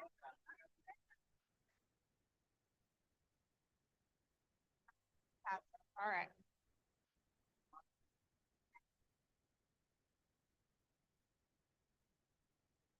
All right, folks. Settle petals.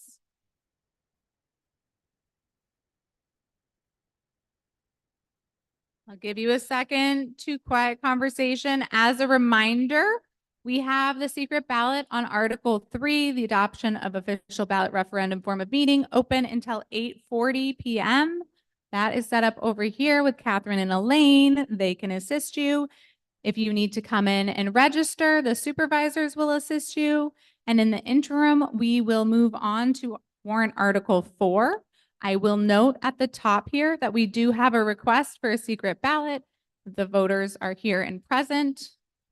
So be prepared for that.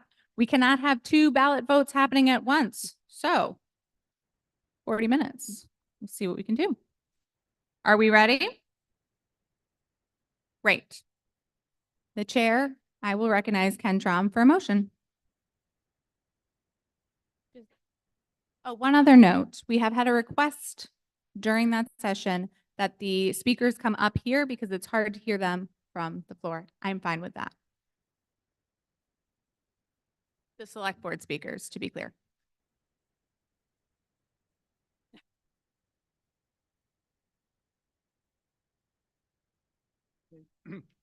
I'll move Article 4, the town raise and appropriate the budget committee recommended sum of $9,746,744 for general municipal operations. This article does not include appropriations contained in special or individual articles expressed separately.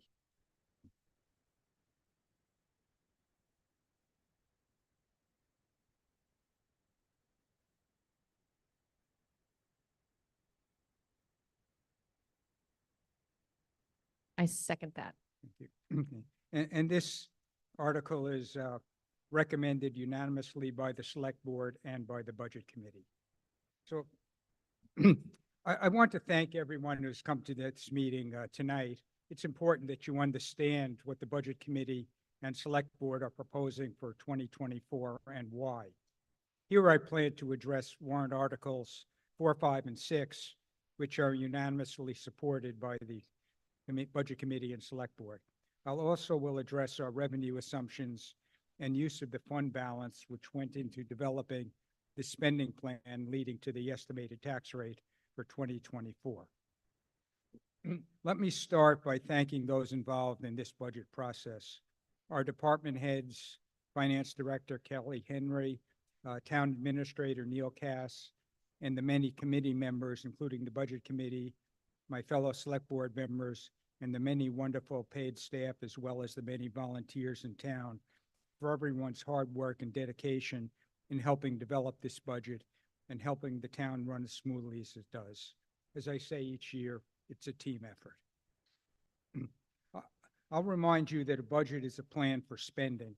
The articles I'm presenting tonight are the spending plan for next year, but really are part of a larger plan, which includes what has happened already and what is planned to happen in the future. This past year, several projects that are part of a bigger plan have successfully moved forward. The Houston barn was raised off of its foundation, and a new foundation was installed, thus stabilizing the structure for years to come. A new roof was also installed. For Farrington Corners, the big paving project in 2024 was Farrington Corner Road, where culverts were replaced and the road was paved. This preserves rebuilding work that has been done previously and provides an excellent wear surface. Improvements were made at Riverway Park, such as adding more parking and making a better irrigated community space, which is being used more and more often. Renovations to Town Hall continue to be done by town staff, to improve the usability of the building for both the public and staff. And the back roof of Town Hall was also replaced, as well as a new roof on the police station. So the Select Board and Budget Committee are presenting the 2024 portion of the big plan with the goals of at least maintaining the current level of service, doing it more efficiently, maintaining our well-qualified staff, and meeting our substantial capital needs in a way that doesn't unduly burden taxpayers now and in the future. The 2024 articles continue to support the larger plan by supporting the town's capital needs, as well as including items that either provide better service or more efficient service to residents and businesses in town. In this respect, I'd like to point out several items, starting with those in the operating budget. The first payment of the road bond approved at this past year at town meeting adds just over $275,000 to the budget. Due to timing with contractors, the bond funds will be used in 2024 later this year to do the work on Briar Hill Road. Of note, this $275,000 represents about half of the proposed increase in the operating budget. Included in the operating budget also is a 4% merit pool for our very deserving town employees for $122,000. And please remember that our town employees are not unionized, so this is where their increases come from. There's a 32-hour per week assistant town clerk tax collector position that has been eliminated, and we're replacing it with a 24-hour per week executive assistant position. The new position will do some of the standard administrative things currently done by the town administrator, freeing him to focus more on things that only he has the capability of doing. This position will also help coordinate the numerous grants that the town is seeking or has received. Included in the budget are funds to cover 60 hours per week for additional part-time EMT hours. These hours will allow for an additional trained person at the fire station during the day, Monday through Friday. There have been over 80 missed second ambulance calls in 2023. This position would allow the second ambulance to respond to second ambulance calls more quickly than having to rely on out-of-town ambulances, potentially saving lives, as well as adding billable calls that will help pay for the position. Switching one of the 3 part-time transfer station positions to full-time was done by the select board during budget deliberations. This will mean that the transfer station will have 3 full-time and 2 part-time positions. It's hoped that this will help retain staff, and over time, there will be cost savings and potentially additional revenues through greater compliance. And when I say greater compliance, I'm not talking about greenbacks. That's a different discussion. Because the sewer budget is self-funding, this does not impact the budget, but the town will no longer share a water sewer position with the Kentucky Village Precinct, but will have a person of our own. This moves us closer to meeting the recommendations of the New Hampshire Department of Environmental Services for staffing at the wastewater facility. Could I have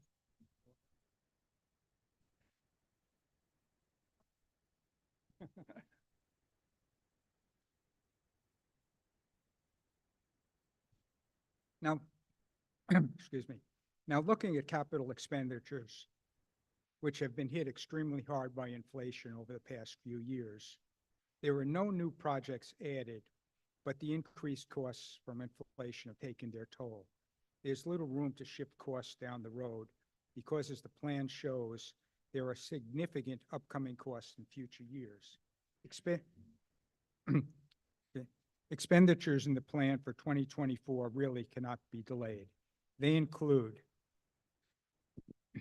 painting the outside of Town Hall is important now.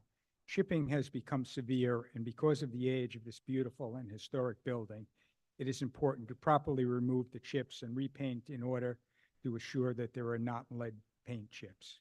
Future major renovations are not funded in 2024. 2024 is a revaluation of property tax year, as required every 5 years by the New Hampshire Department of Revenue and Administration. We're anticipating about a 50 to 60% increase in valuations townwide. As scheduled, the 9-year-old ambulance needs to be replaced, and Warner and Webster will share in this cost. Our 1994 and 95 fire tankers are scheduled to be replaced with 1 tanker, especially since it is now very difficult to get parts for the old trucks. Over the last several years, the estimated cost of this tanker has increased by over $100,000. One of the 3 trailers at the transfer station is overdue to be replaced, so it is included to be replaced in this year. We have 3 trailers that are vital to the operation of the station. One was replaced in 2022, and the third one is scheduled to be replaced in 2026. In all instances, Webster shares in the cost.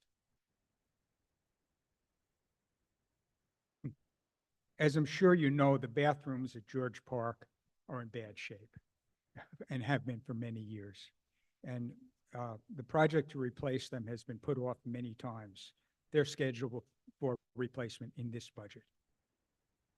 Certainly on the very good note, in 2024, a solar array will be installed at the wastewater treatment site, the cost of which is to be covered by a grant of $250,000. This will save a substantial operating costs in the future and replace about 100% of the electricity we now purchase for the treatment facility.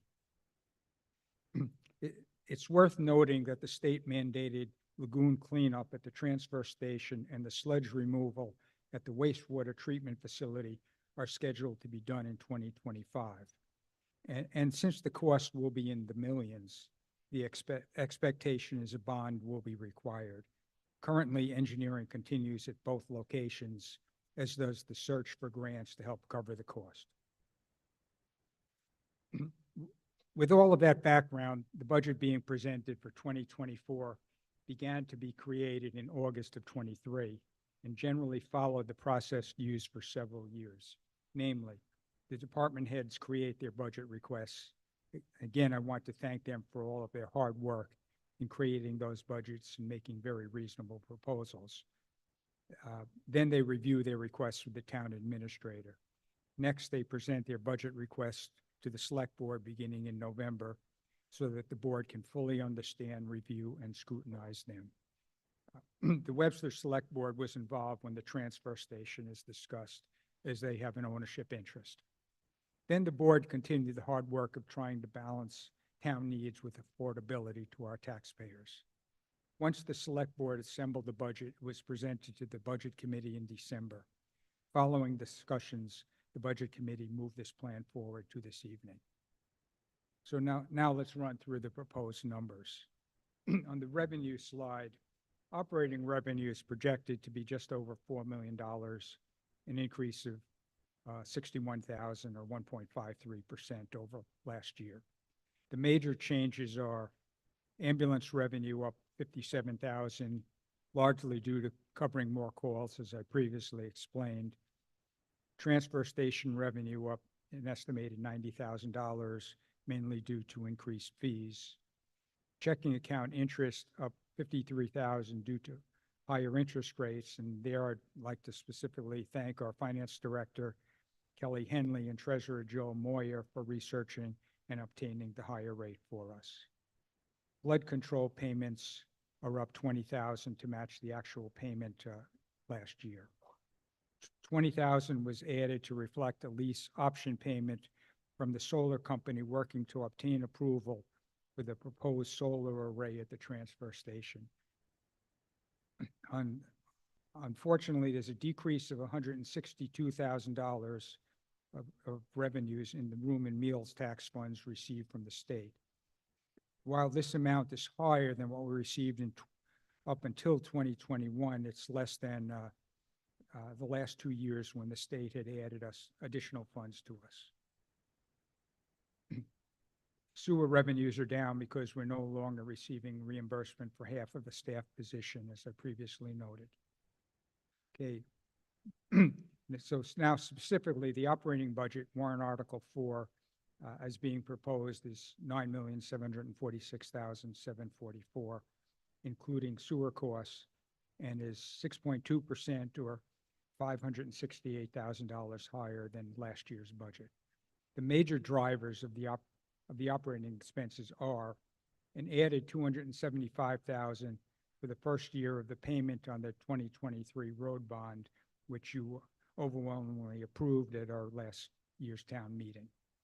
Fortunately, the final payment on the highway garage bond was made in 2023, eliminating a $53,000 annual expense. We've included a 4% merit pool for our very deserving town employees at a total cost of $122,000. In this market, we need to be competitive. They do not have a union, so this is where their salary increases come from. There's an additional $96,000 for health insurance. The estimated maximum increase in the cost for insurance is 19%, but due to changes in our staff, the increase in the budget is 11%. And our town administrator and finance director continue to look at ways to reduce costs going forward. There's a decrease of $26,000 in full-time police wages due to replacing the lieutenant position with a patrol officer. And here I'd specifically like to thank Chief Hennessy for suggesting this change. There's a $54,000 increase in ambulance wages, as I previously discussed. There's a decrease of $15,000 in fire department part-time call wages, reflecting previous year actuals. And an increase of $65,000 in DPW wages to reflect that we're currently fully staffed, whereas last year we were woefully understaffed. Part-time wages are correspondingly dropped by $19,000.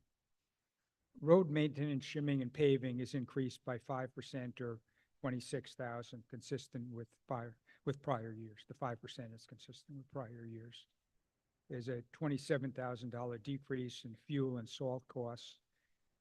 Staff changes at the transfer station, as I previously discussed, add $43,000.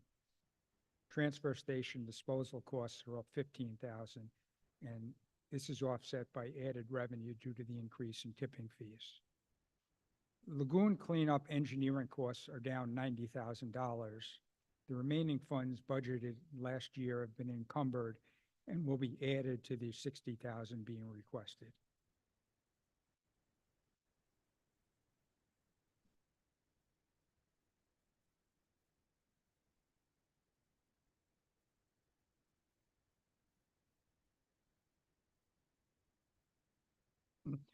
Following our long-established 20-year expenditure plan, the total amount proposed for these funds, warrant articles 5 and 6, for 2024 is $1,133,000, an increase of $271,500 over last year. With the exception of the $100,000 proposed for the Road and Bridge Capital Reserve Fund, the increase is purely inflation-driven. The main drivers causing the increase are fire vehicle replacement is up $125,000. Price increases for fire apparatus have increased dramatically over more than other items. The amount proposed for the Road and Bridge CRF is to help maintain roads as they are repaired, because maintenance is substantially less expensive than rebuilding. As you may remember from last year, we have almost $20 million in road rebuilding projects. Recognizing that the amount of the fund balance used reduces what must be raised through taxes, we're proposing to use $350,000, which is $10,000 less than was used last year, and is in line with the amount used in most of the prior 7 years. And this leaves us a small cushion available for 2025. So putting this all together, the amount to be raised by taxes is $6,773,331, which is estimated to be a $8.49 per thousand tax rate, or unfortunately, an increase of 96 cents or 12.7%. We have, as in prior years, conservatively assumed a 0.5% increase in the townwide valuation due to new construction and renovations. Thank you.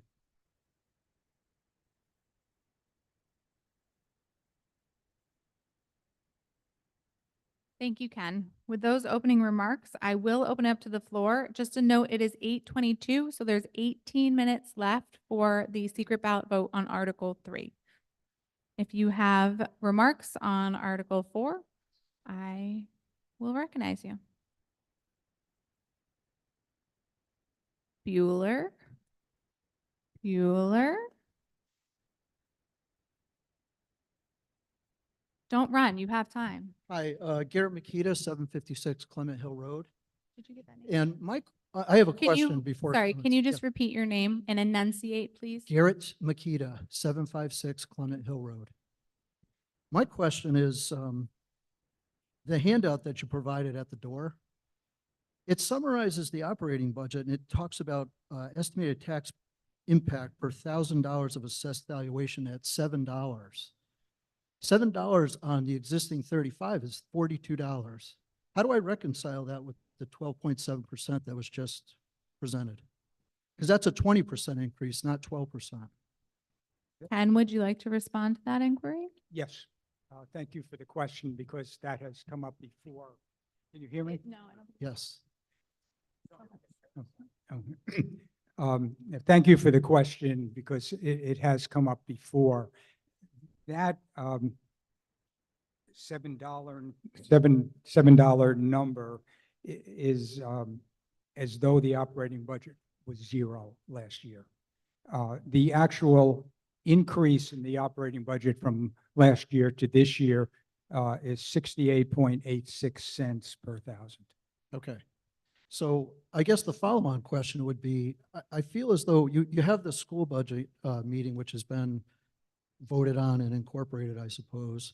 And then now you're asking all of us to consider these various articles that have a budgetary impact at the end of the day. My question is, what does that mean to me? What does that mean to the audience in terms of their tax in this new coming year?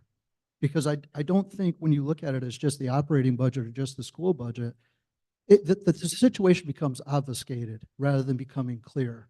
So I would just like to know, compared to year over year, bottom line, what will the real estate tax do, expressed however you'd like to? And I think everybody in the audience is smart enough to do their own calculations, but it's significant, especially when you consider the fact that the national average for inflation is 4%. And you're asking just for the operating budget to be 13%. That's 3 times what we've already experienced as consumers for base or core inflation. I mean, that's really hard to take.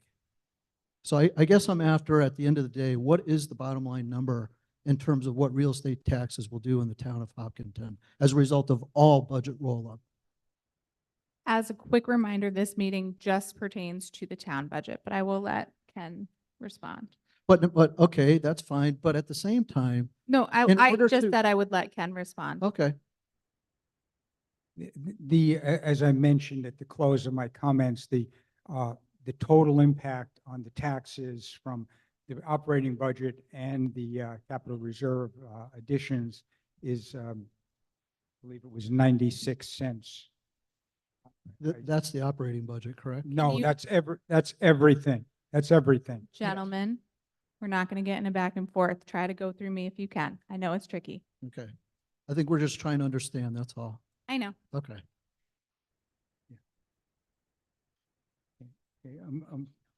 Okay, I'm told to look at page 9 of the handout. And that's, again, just the town. And what that shows is the impact of the operating budget and the trusts result in a increase in the tax rate of 96 cents. Okay. And again, just a point of clarification, does that include the impact of all of the articles from 4 through 14 or 15? Yes. Okay. But it does not include the increase in the school budget? No, absolutely not. So The if you were to school is take different. Correct. So if you were to take the school budget increase and the operating increase, that eventually rolls up to a total budget for the town, along with probably a few other elements, but generally that would be the majority.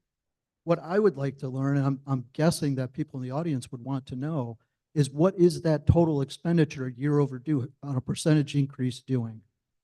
Not just the operating budget, because that's only part of the story in terms of the way that I look at it. Thank you for the question, Mr. Makita. you have any further? I'm not prepared to answer what the impact of the school was that was passed at the school meeting. The last budget committee meeting, when the budget committee talked about and had presentations on all of the budgets, whether it was the school or the town or the precincts, at that point, the budget committee did discuss the overall impact.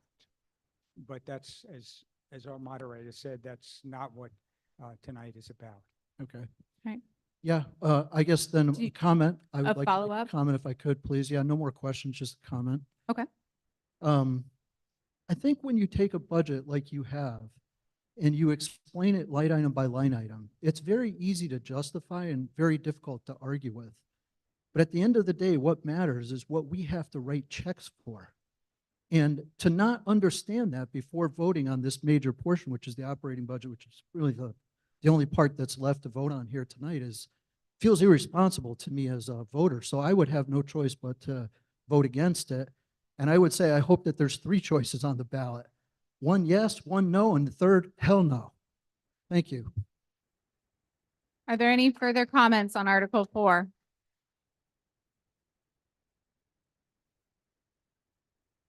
Francis Blamey, 124 Bassett Mill Road.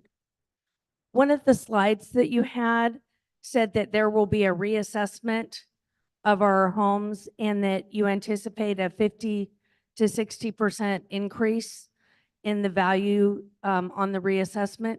Can you explain how the process works, please? Ken, would you like that question? Actually, I think I'd ask our town administrator. Can you hear me? So New Hampshire DRA requires that every 5 years, towns are reassessed and that the values are at the fair market value. As you all know, real estate prices have changed dramatically since 2019 when we were last assessed. 2024 is our reassessment year. What will happen is values undoubtedly will go up, but the same, depending on what you do today and what was done at school, all things being equal, the tax rate drops by the same amount because the same amount of money is required to be raised by taxes. And if it's being raised over 50% more property, your tax rate drops 50% because you're collecting the same amount.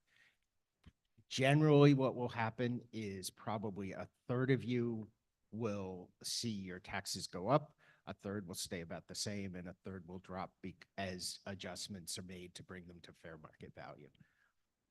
Madam Moderator, I have another question. Just want to applaud you for your process there. Well done. Great example. I understand the need for it. I understand the reason for it. I'm sorry I was not clear in my question. I wanted to know, what is the process? How does it work? Do you do a third of the people in this month and then another? I mean, does everybody get done before taxes are due, or how does it work? Neil, would you like to take that? Certainly. So we do what's called a cyclical revaluation. So over 4 years, the last 4 years, a fourth of the property was reviewed for the attributes at the property, like, do you have a new deck? Did you add an addition? And that type of thing. And then in 2024, there'll be some review of all of those, review of sales, and then statistically, all the property will be adjusted together. Now, this is mass appraisal. So what happens is antiques may be selling for up 20%. So all the antiques go up that way based on the sales. What else will happen is probably mid to late summer, you will receive a letter from the assessors saying, this is your new proposed value. If you want to discuss it, make an appointment and do that. I suggest that everybody make an appointment and go and see what your assessment is and make sure that your property card is accurate. before the values are finalized. And after those hearings happen, adjustments are made based on those hearings, and then you will receive the final value, and that's what your final bill of the year, which is due about December 1st. That's when that will take effect. Thank you. And so it will be for the whole year because it's an estimated tax the first half. And please, if you have questions, feel free to contact the office, and we're happy to sit down with you through this whole process, and we will do our best. Our hope is to have a tax calculator so that when your new values come out, you can plug that in and you can see a sense of what that does to your taxes versus don't see your new value and assume the tax rate stays the same, because that would be extremely scary. All right. Cheryl Thank you. Morse, sorry, ready? Cheryl Morse, 396 Park Avenue. I just wanted to ask Ken perhaps to clarify something. Basically, I'm looking for good news. And what I'm thinking is, it's on page 98, and if you look at the principal on bonds and the interest on bonds, and I think this is where our $2 million road bond sits, those two categories, I'm assuming. But also, you mentioned a $52,000 bond that would be paid off in 2023. Did I hear, or was paid off in 2023? So that dropped because we didn't have to make a payment for 24, right? So the increase on the bond of 2 million is less than it would have been because we got rid of a bond. Does that sound right? Okay, I just want You're to. correct.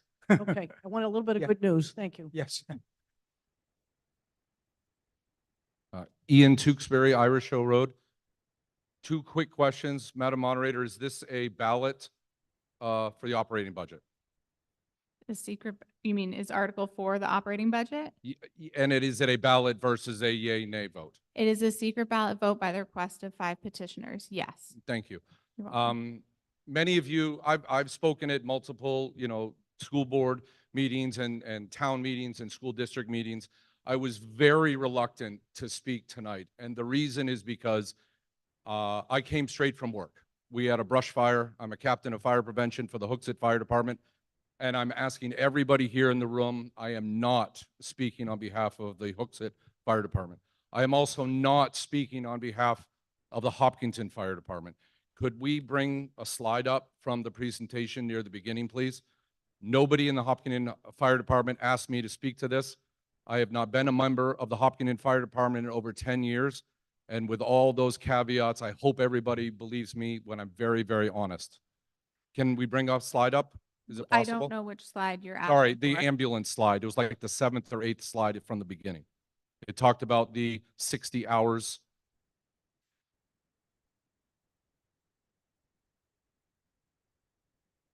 Yeah. This one? The reason I'm bringing this up, not everybody here has kids in school, and yet we pay for the teachers' salaries. And not everybody here, uses the transfer station, but we still pay for their salaries. What I can tell you is 4 months ago, I could have used for my 11-month-old granddaughter this second ambulance. And every single person in this room has the potential, if we vote this through, to use that second ambulance getting out of the firehouse. There are probably at least 3 or 4 people in this room that in the last 12 months were among those 80-second calls.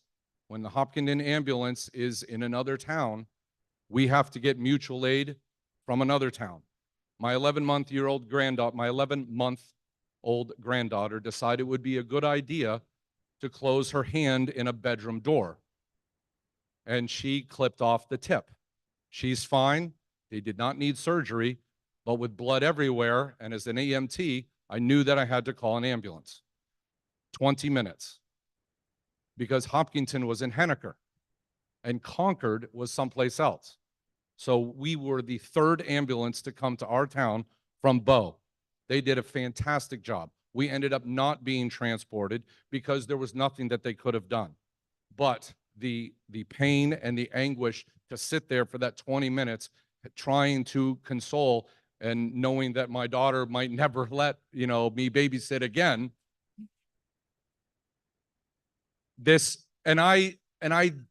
I wanted to speak because I wanted everybody to hear what happened to me personally.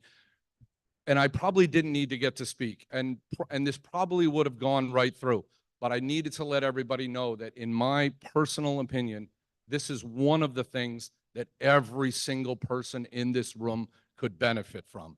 And that's why I'm asking everybody to support the budget. Thank you.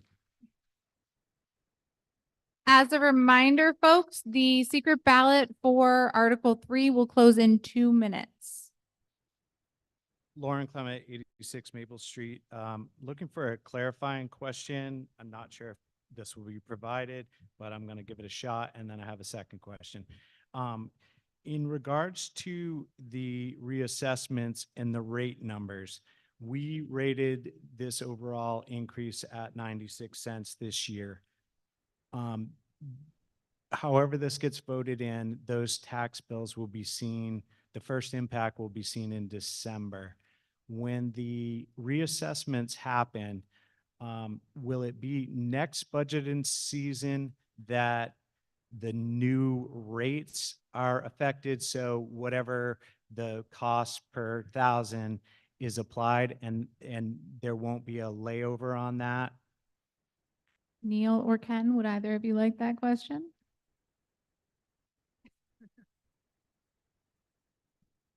Sorry, y'all.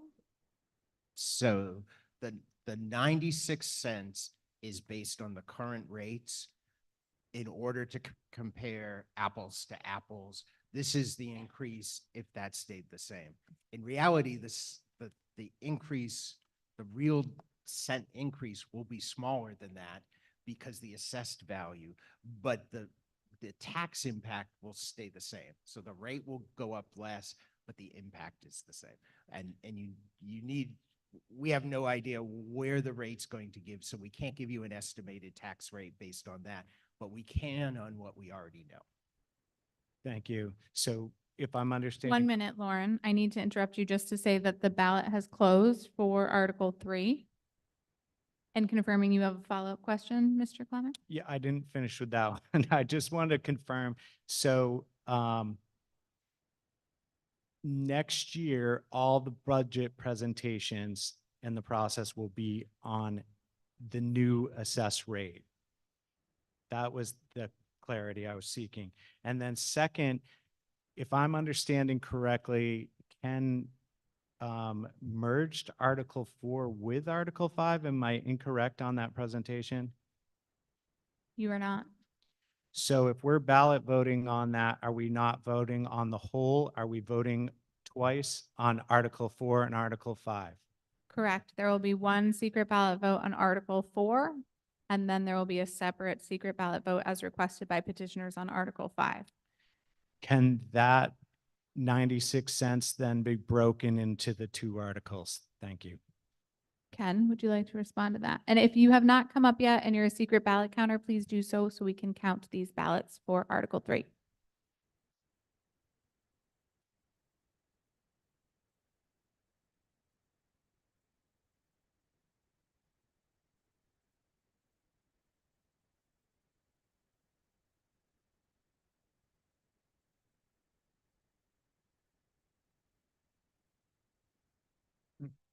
The impact of an increase for Article 4 alone, the operating budget is 68.8 cents per thousand.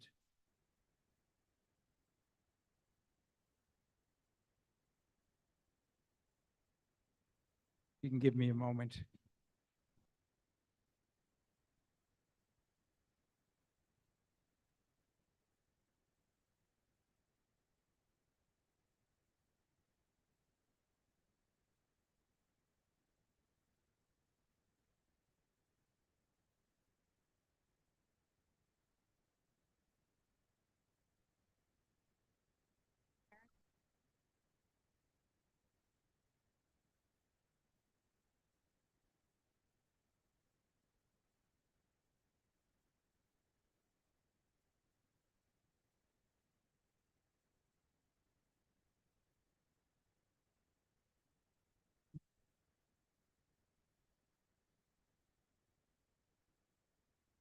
Oh, that's the total estimated tax impact starting from zero for Article 5 is $1.29.2. And for Article 6, again, starting from zero, the total estimated impact is 12.8 cents per thousand. If I look at it in terms of the increase from last year, for Article 6 is actually a slight decrease.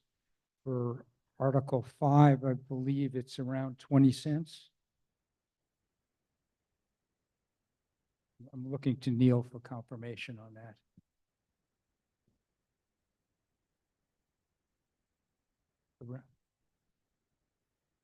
Around 28 cents. Great. Any more comments on Article 4? Amanda? Amanda Gilman, 168 West Ridge Circle.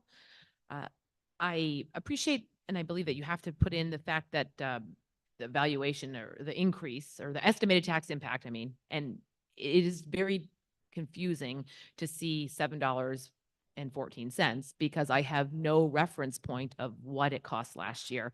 So I'm wondering if I could ask the board to perhaps next year include the increase. So not only what the new number is of $7.14 per thousand, but what that increase is from last year. It would be lovely to see that in writing in the book and not presented as a compilation when you're discussing Article 4 and then we got information on Article 5. It just became very confusing.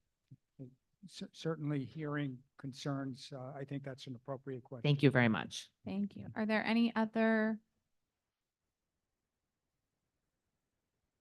You may, I will note before someone seconds you, we cannot take the question right now because we are still in the process of counting ballots on Article 3. So I will need to recess the meeting until we can finish that because we can't start counting the next secret ballot until we're done with the first one. Yes, sir.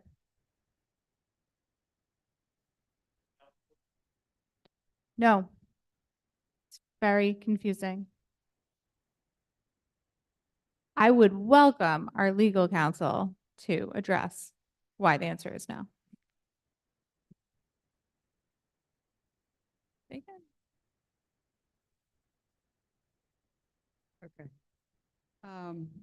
Can everyone hear me? So I think this is certainly an unusual situation. I know I've been going to a number of town meetings here, both in Hopkinton and elsewhere, and I don't know that I've ever before been in a situation where we're doing simultaneous secret ballots or ballot counting. My recommendation is that in order to avoid people not understanding what comments are made with regard to what article and what ballot is voted on when, that we simply, for the sake of a few minutes, wait for the ballots to be counted on Article 3, get that result, and then move forward into the secret ballot for Article 4, for which we've just heard public comment and for which we've just had a presentation by the Select Board member, Ken Traum. So that's my response to the situation. Thank you, Sharon. Okay, so there's a point of order. There's Point a of motion order. that was made without second. Great. Madam Moderator, point of order. Sure. Could Town Council please identify herself? Oh, yes. Thank you. I'm sorry. Apologies for that. I'm Sharon Summers. I'm with Donahue, Tucker, and Chandela. I've been the town council here for Hopkinton for a number of years. Cheryl. Cheryl Morse, 26 Park Avenue. I'm not sure if this is a point of order or an interpretation question. Again, having coming from another town, I remember moving forward to an article that did not require funding. I understand the difficulty when you're dealing with articles that require money, but there are a couple of articles, 9, 10, that are not about funding. And I wondered if there's a reason, or is it her experience that says that it would be too confusing. I guess I'm asking for a little more. Sure. So I'm happy to note that they are in the process of counting these ballots right now, and it will probably only take a couple of minutes. I think that it is prudent for us to wait for that count to happen and then move into the next secret ballot. If there's a motion from the floor to move another warrant article up, you are certainly entitled to make that motion. It can be seconded and voted on. Madam Moderator? Yes. I don't know if I'm out of order here on this one, but. Can you please identify yourself? Yes, Jed Tachi, 2201 Hopkinton Road. A couple of questions on these and emergency management. Is there any way to get a clarification on what that represents in, in a nut and bolts kind of fashion, in a realized fashion? The question is on Article 4, what emergency management services are. Yes, thank you. Ken? Sure. More than half of it relates to work on tuning up whatever the emergency generator here. There's also money that's anticipated for a grant, and there's similar revenues reflected. That was helpful. Thank you. Another one on the, let's see, where was it? It was just some of these jumped up pretty high with the election administration. What was that represent? That we have, I believe it's 4 elections this year, and there was 1 last year. Okay, good. Thank you. Just a reminder to direct questions to the moderator and I'll pass them along. I'm sorry. Please. Yes. No Sorry, problem. Sarah. It's awkward. I get it. Apologize. There's one more here. One more follow-up? Is that what I- Yes. Son of a gun, I just had it. I'll pass. Thank you. Okay, thank you. Hi, I'm Diane LaChance, 264 Amesbury. I have a question. I'm in favor of SB2 because I think we do become more informed voters, and I know a lot of people. This warrant article is not on SB2. I know, but my point is that we brought up the question, it's been said that this is where we get informed, but if I would be able to get the question answered before I voted about what the cost per 1,000 on my taxes cumulatively between the school and the town. And I don't know that tonight. So I'm feeling like an uninformed voter, but I'm supposedly in the place where I'm going to be informed better. And we have a budget committee, which a lot of towns don't have. So I just would really like a budget committee member to maybe give us a summary of where we stand so far in our taxes cost per 1,000 overall, since it's their school budget, the budget is theirs and the town budget is theirs. So it's just a request that, we could be more informed tonight if the budget committee were to engage in providing that information. Okay, thank you for the question. Ken, did you want to respond? If you have the annual report on page 4, there there is a graph that that shows the tax rate through 2023. I don't have the 2024 number in front of me, but it shows the how it's changed over the years from 2014 to 2023. Are there any other comments or questions on Article 4? Madam Moderator, point of order. Yes. Just state your name. Lauren Clement, 86 Maple Street. As one of the petitioners to move Article 4 and Article 5 to ballot vote, I discussed with my peers, and we would like to remove Article 5 from ballot vote, leaving just Article 4 as a ballot vote. Okay, thank you. Okay. Tricia? Madam Moderator, Yes. Tricia Lambert, 305 Galloping Hill Road. So I probably attend more school board meetings than I do the select board, though I've been to both and I've been to I've been to the budget committees as well. I agree with, not Lauren, but the previous speaker regarding the budget committee and their role in piecing this all together for us so that we really do know what we're voting on. Maybe in the future we could have some kind of a summary if they're truly receiving all the information. That would be really helpful.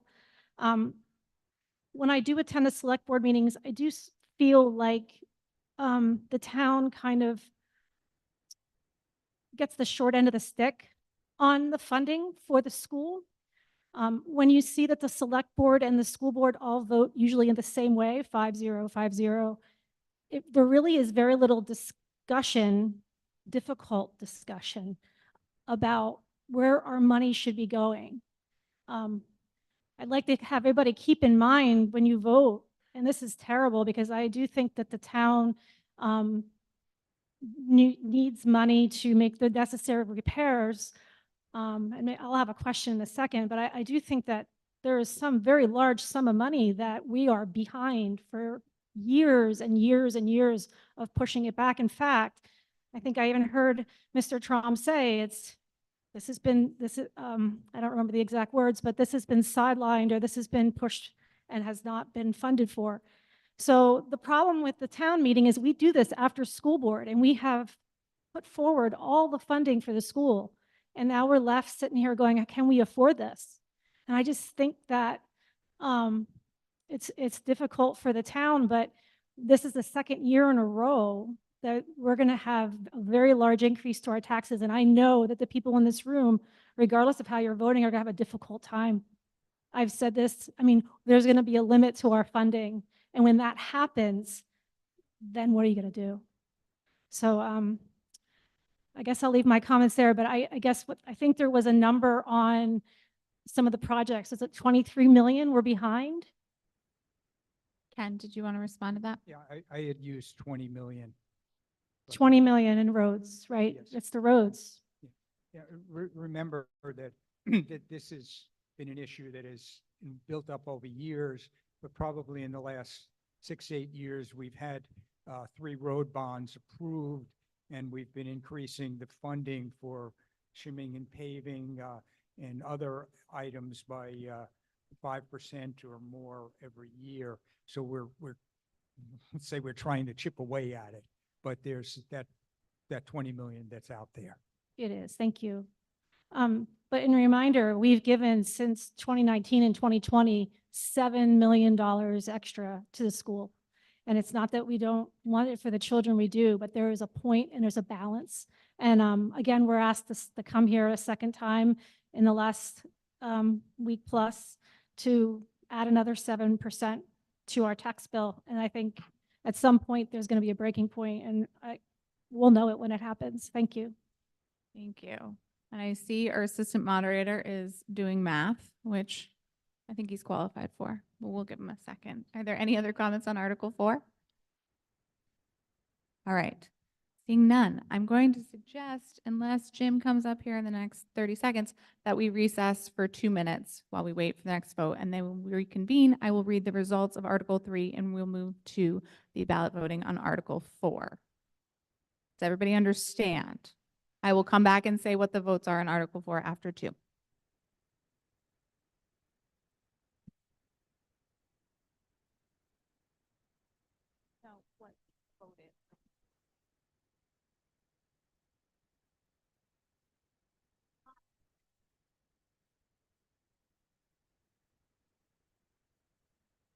Don't go anywhere.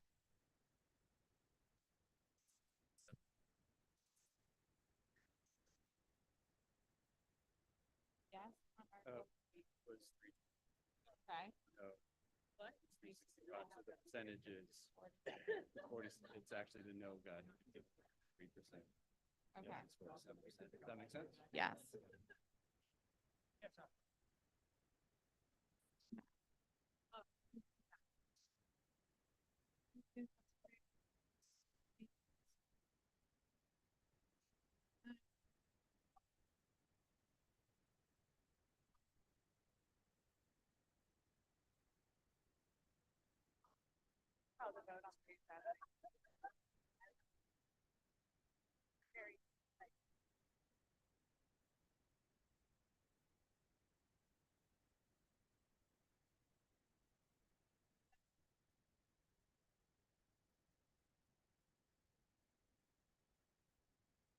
Hey, Ron.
All right, folks, we have the results from Article 3. We'll give you a second to settle. Okay, as a reminder, Article 3 was the petition warrant article to adopt the official ballot referendum form of meeting. With 329 votes in the affirmative and 368 motions against, the article fails. There was 47% of the vote in favor of Article 3. Once again, it needed 3/5, so the article fails. Madam Moderator. Right here. Make a motion to restrict reconsideration of Article 3. That motion is in order. Is there a second? Seconded by Ken Trom. All those in favor of restricting reconsideration on Article 3, say aye. All those opposed say nay. The ayes have it, and we will move on to the secret ballot vote for Article 4. Don't get up from your seats yet, please. We have the folks who will be going out to the 6 stations. This ballot does not have to be open for an hour. We will keep the ballots open until it seems as if everyone's had a chance to reasonably vote. As a reminder, Article 4 is on the operating budget. If you are in favor of the Article 4 of the operating budget, you will use the yes piece of your paper. If you are opposed, you will use the no paper. Does everyone understand? Great. You may now go slowly. Please don't attack the ballot clerks. Amy? What hasn't been seconded?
All right, seeing that everybody seems to have voted on Article 4, I'd like to call the ballot counters up to count that ballot vote.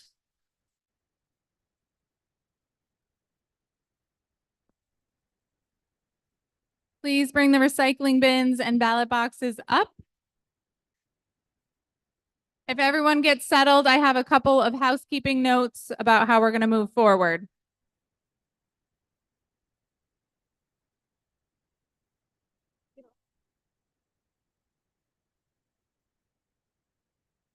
Yep.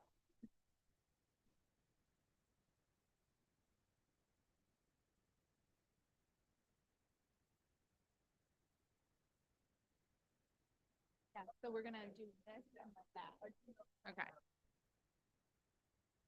All right, folks, if you can get settled, we'll restart this meeting, please.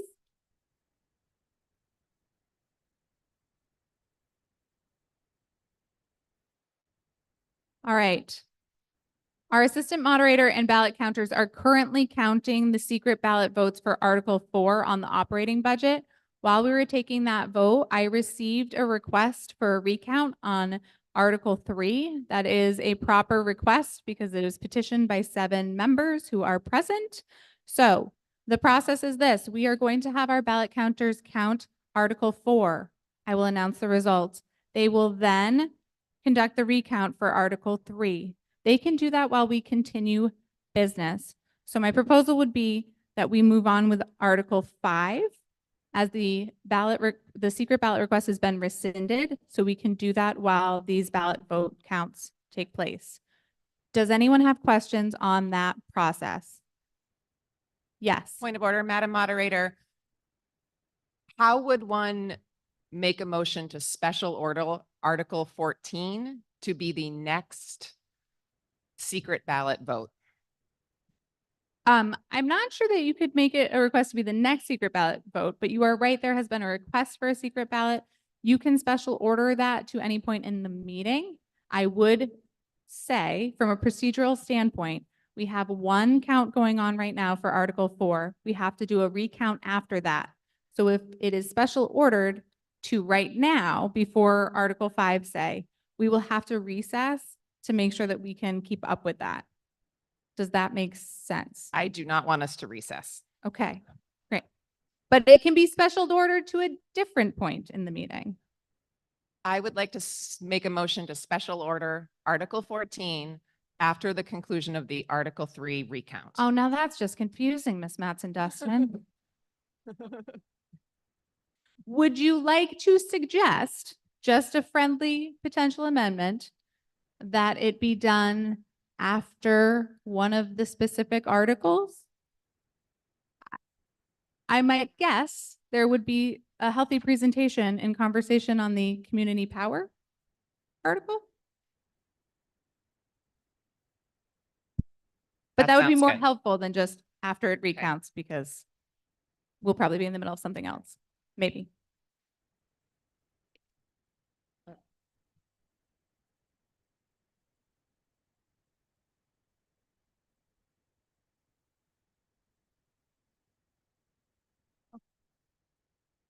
Yes, after.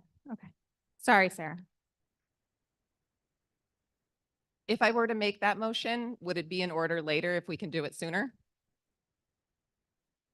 All right. You could make another motion to Okay. do it sooner, for sure. Okay, then I will move to special order Article 14 related to the hand counting of ballots after Article 9 on community power.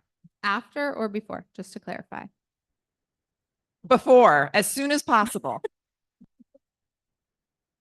Okay, so there is a motion to move Article 14 to take place after Article 8. Is there a second? Okay, Lori, I saw your hand first. Can you just state your name? Lori Pappas. Clerks, you good? Perfect. Motion by Sarah Mattson-Dustin, seconded by Lori Pappas. As a reminder, this is a motion to special order Article 14 regarding hand count ballots to after Article 8. All those in favor say aye. All those opposed say nay. The ayes have it, and we will special order Article 14 to after Article 8. The count is still ongoing for Article 4, but I would suggest that we can move on to Article 5. Okay?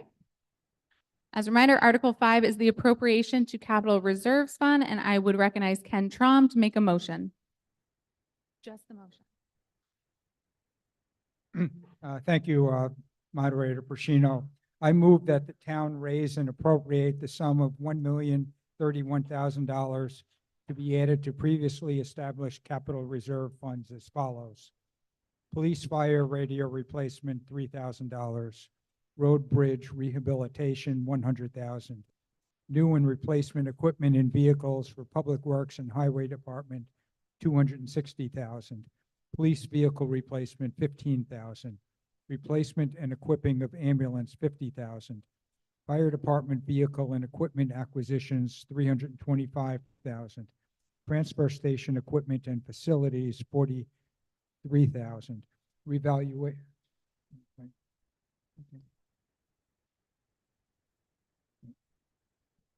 Revaluation, $43,000. Library buildings systems, $35,000. Recreation facilities, $50,000. Sewer equipment, sludge removal, $55,000, for a total of $1,031,000. All right, the motion is made by Ken Trom and seconded by Stephen Whitley. I will note that Ken has already presented the substantive comments from the board on this article, and I will open it to the floor for discussion. I see somebody's hand. It's not in order. Ron Klamarzik, 24 Spring Street. In this article, you see some road and bridge rehabilitation. A lot of these road problems are brought on by the consistent freeze-thaw cycles that we've been having all winter and for the last several winters. This is a result of climate change, and it's starting to hit us in the pocketbook. So I encourage the body here to support politicians who recognize that climate change is a problem. It's a budget item here. But anyways, that's all I have to say. Thank you. Are there any other speakers? Kevin Connolly, Briar Hill Road. Probably a really dumb question. So I'm looking at Article 5 and the very bottom line, estimated tax impact per thousand of $1.29. So is that an increase of $1.29, or is that the new tax rate for this article? We're in a school. I feel very required to tell you that there's no such thing as a dumb question. I will posit that to Ken. That's the total impact of the, Ken, I don't that's think- the total impact. It's not the increase. Very good. Thank you. Thank you. Any other comments or questions on Article 5? I see someone standing.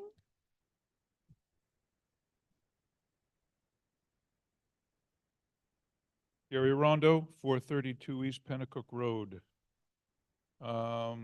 Articles, to the moderator, Ms. Moderator. Articles 4, 5, and 6 all are included in the 96% increase of the 12.7%. If we take all those three collectively, is that correct? Ken, would you like to respond? Yes. Okay. Follow up? No follow-up at this point. Thank you.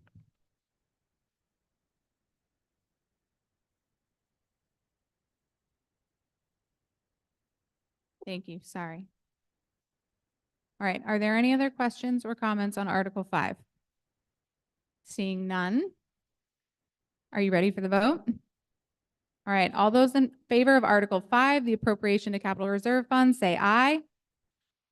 All those opposed, say nay. All right. The ayes have it, and the article passes. I'm going to pause here to read the results for Article 4. Let me write that down so I don't forget it. All right, on Article 4, which was the operating budget, there were 337 votes in the affirmative and 108 votes In the negative, the article passes. All right. I make a motion to restrict reconsideration of Articles 4 and 5. Can we just do one at a time, please? Sure we can. Great. I make a motion to restrict reconsideration of Article 4. Okay, is there a second?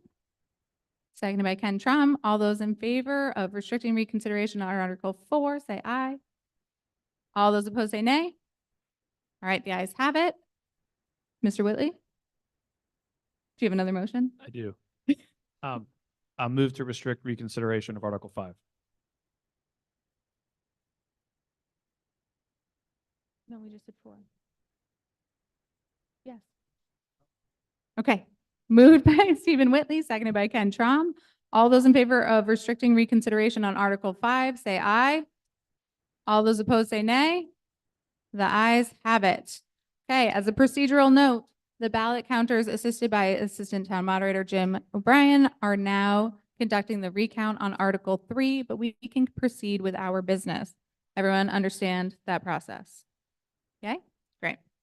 We'll move to Article 6, appropriation to expendable trust funds, and the chair recognizes Ken Trom for a motion.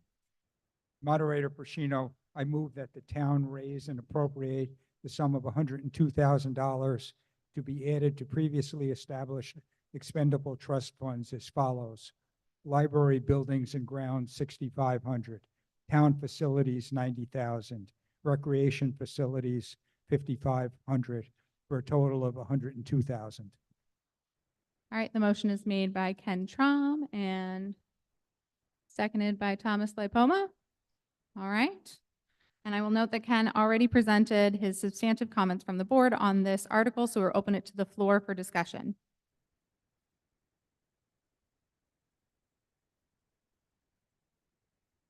Gary Rondo, 432 East Pennacook Road, Kentucky. Can you tell me what library buildings and grounds? You just rebuilt the Houston barn. What is the purpose and what is that going to be used for? Is that an income generating item? Mr. Trom? I didn't understand the question, Gary. You asking about the library or the Houston barn? The barn, the Houston barn that's on the library buildings and grounds, right? Okay. Is that included in the library building and ground? No. Oh, okay. The Houston barn was approved for stabilization at a town meeting a number of years ago. Sure. And, but it's not, at this point, certainly not anticipated to be income producing. It's not going to be income generating. Not at this point in time. My follow-up question is how was Follow-up? it rebuilt? But that's okay. I'll hold that to myself. Okay, Mr. Rondo. Thank you. You're welcome. Any other comments, questions on Article 6? Amanda Gilman, 168 Westford Circle, town facilities, what is that 90,000 for? Is that something you already spoke to when you spoke on Article 4? Ken, would you like to respond? Yes, I had already incorporated that in my opening comments. And the major driver within these dollars is the painting of Town Hall. Okay, thank you.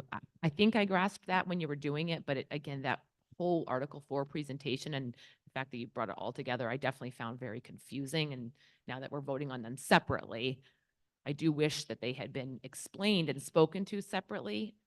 I think it would have been more clear to the public. Thank you. Okay, thank you for your feedback. All right, any further comments or questions on Article 6?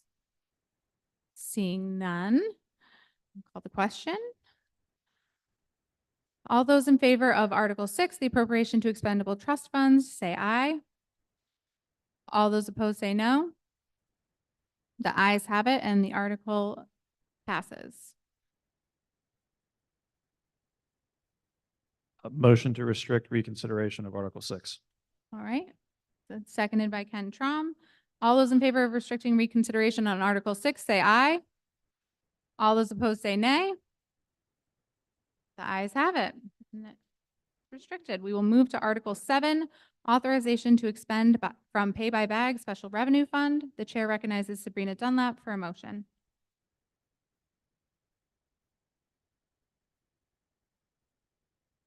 Madam Moderator, I move the town raise and appropriate the sum of $45,000 for the purpose of offsetting the cost of collection and disposal of residential solid waste and such other direct costs as budgeted annually with said funds to come from the pay-by-bag special revenue fund. No funds to be raised by taxation.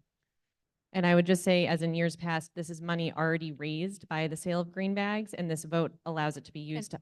You just second it first. Oh, sorry. Okay, seconded by Thomas Lipoma. Now you may share your.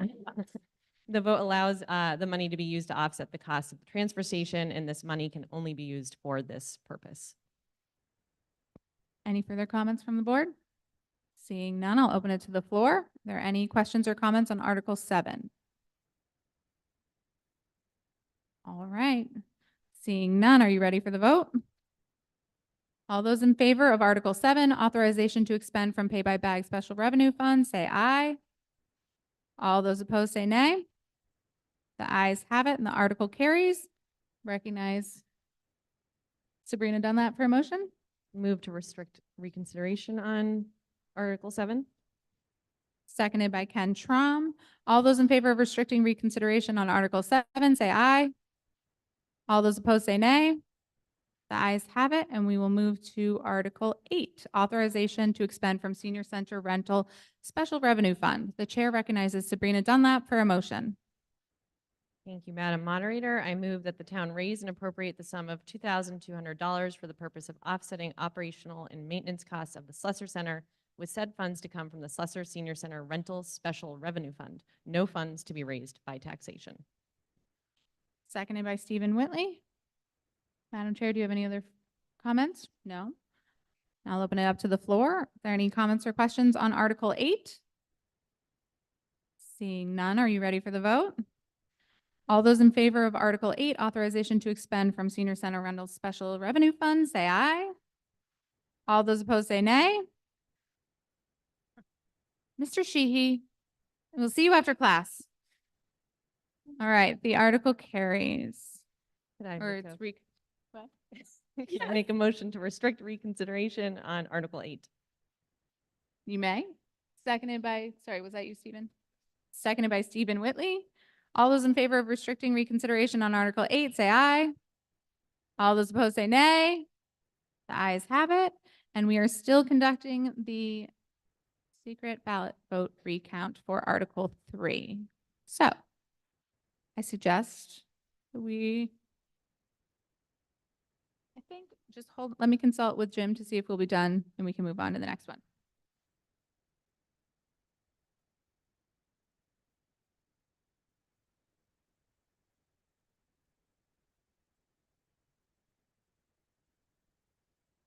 All right, I've conferred with the Assistant Town Moderator who believes that we are ready to move on to Article 14.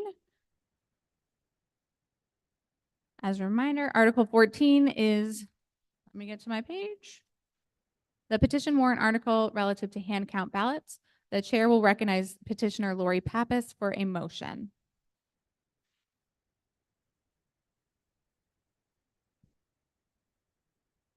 I have never done this before, so my objective in the warrant is not to disparage New Hampshire's. Lori, Yes.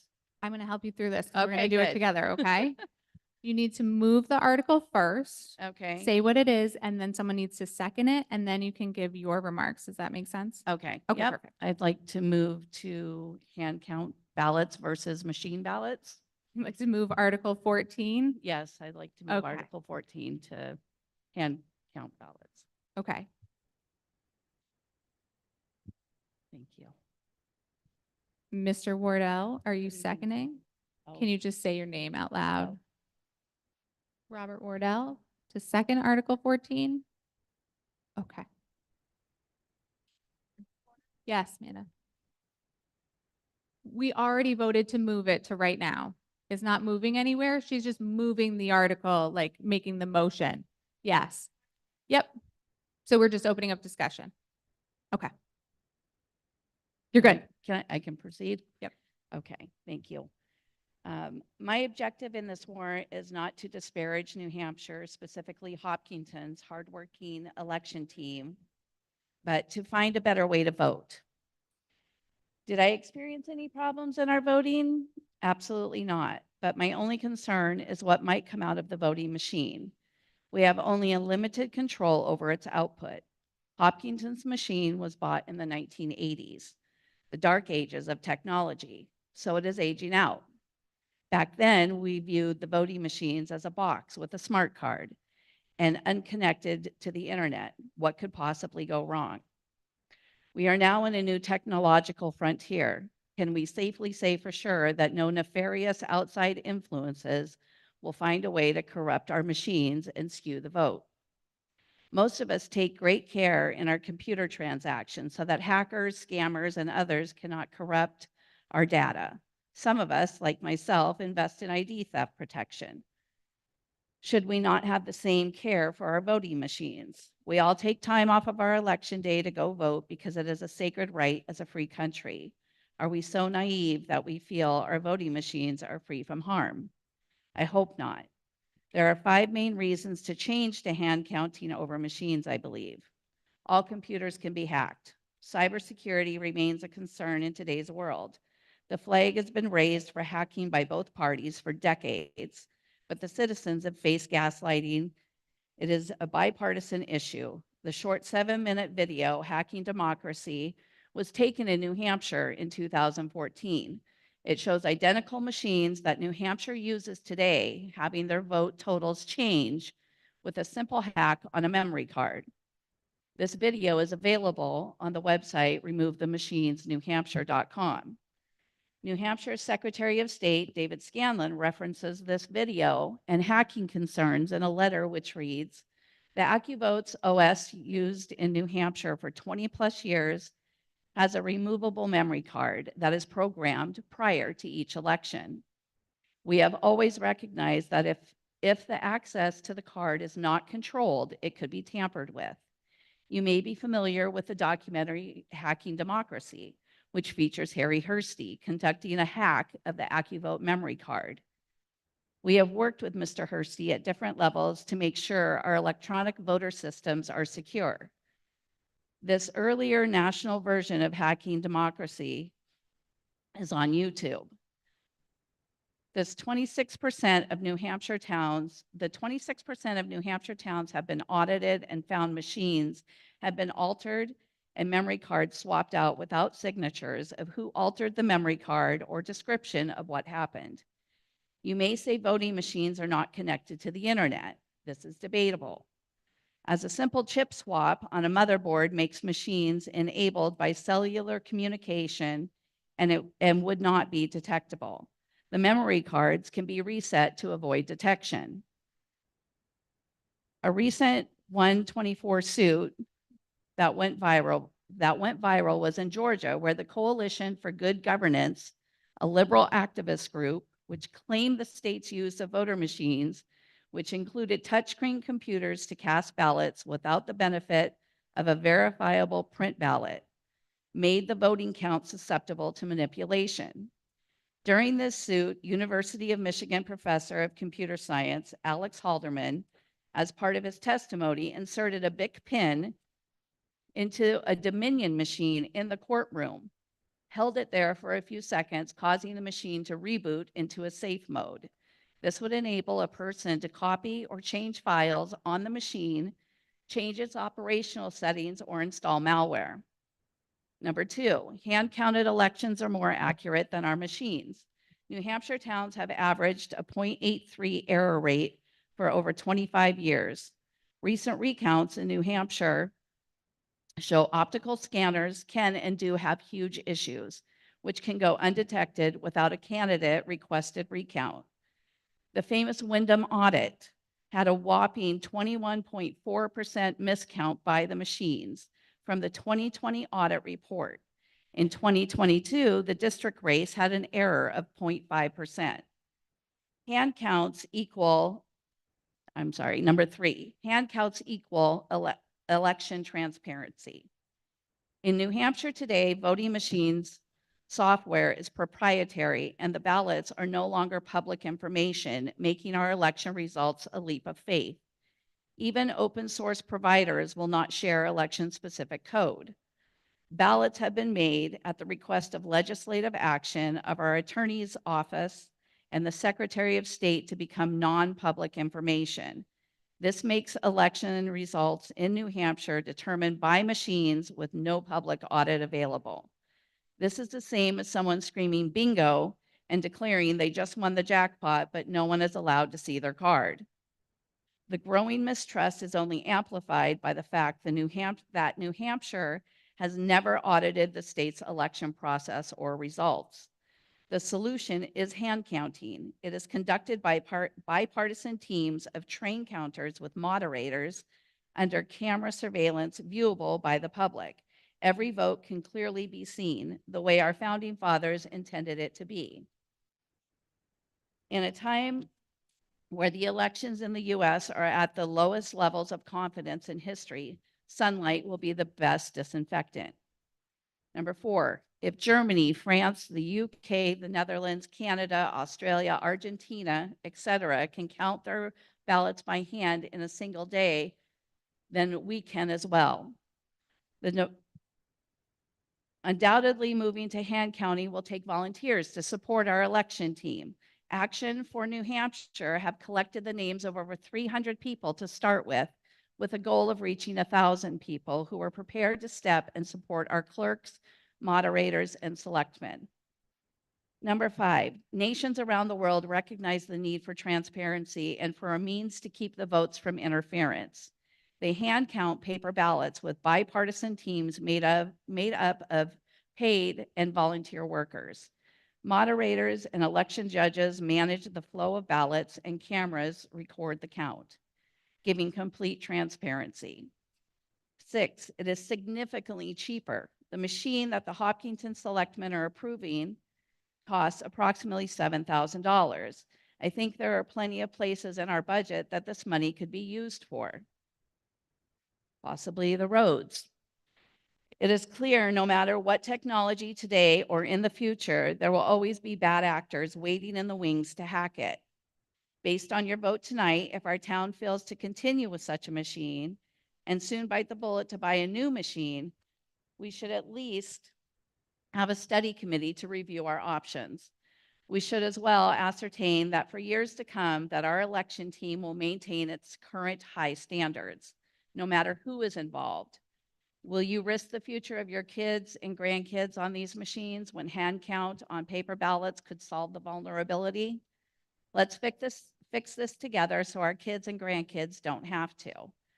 I do want to add that there are a couple of other documentaries out there that other people could watch. You could see how the machines can be hacked.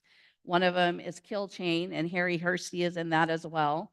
You can find that on YouTube, The Hacking Democracy as well, and Absolute Proof on Lindale TV with Marilyn Todd and Brannon House. Thank you. Thank you, Lori. With that, I will recognize Sabrina Dunlap from the Select Board to speak to the motion. Choose your own adventure. Just be loud. Okay. The Select Board opposes this petition warrant article, and I just want to touch on a few reasons why. First, I think it's important to note that these petition warrant articles are part of a coordinated effort by an outside group pushing for hand counts in more than 20 New Hampshire towns, making baseless claims that ballot machines can be hacked. I believe that of the towns that have voted on this issue already, I think 1 tabled it and 20 have soundly rejected it. Second, to be clear, the ballot machines we use are tested before every election, and this process is open to the public, as is the ballot counting process. The town has been using these machines for many, many years, and our election officials can confirm they are secure and accurate. Furthermore, research shows that machine counts are far more accurate than hand counts, which, despite best efforts, do introduce the potential for human error. I think anyone who has taken part in an election, as we all have, understands this fact. I also want to note the machines used in town are not connected to the internet, and new machines potentially coming later this year or in the future have been tested by the Secretary of State and are also not connected to the internet.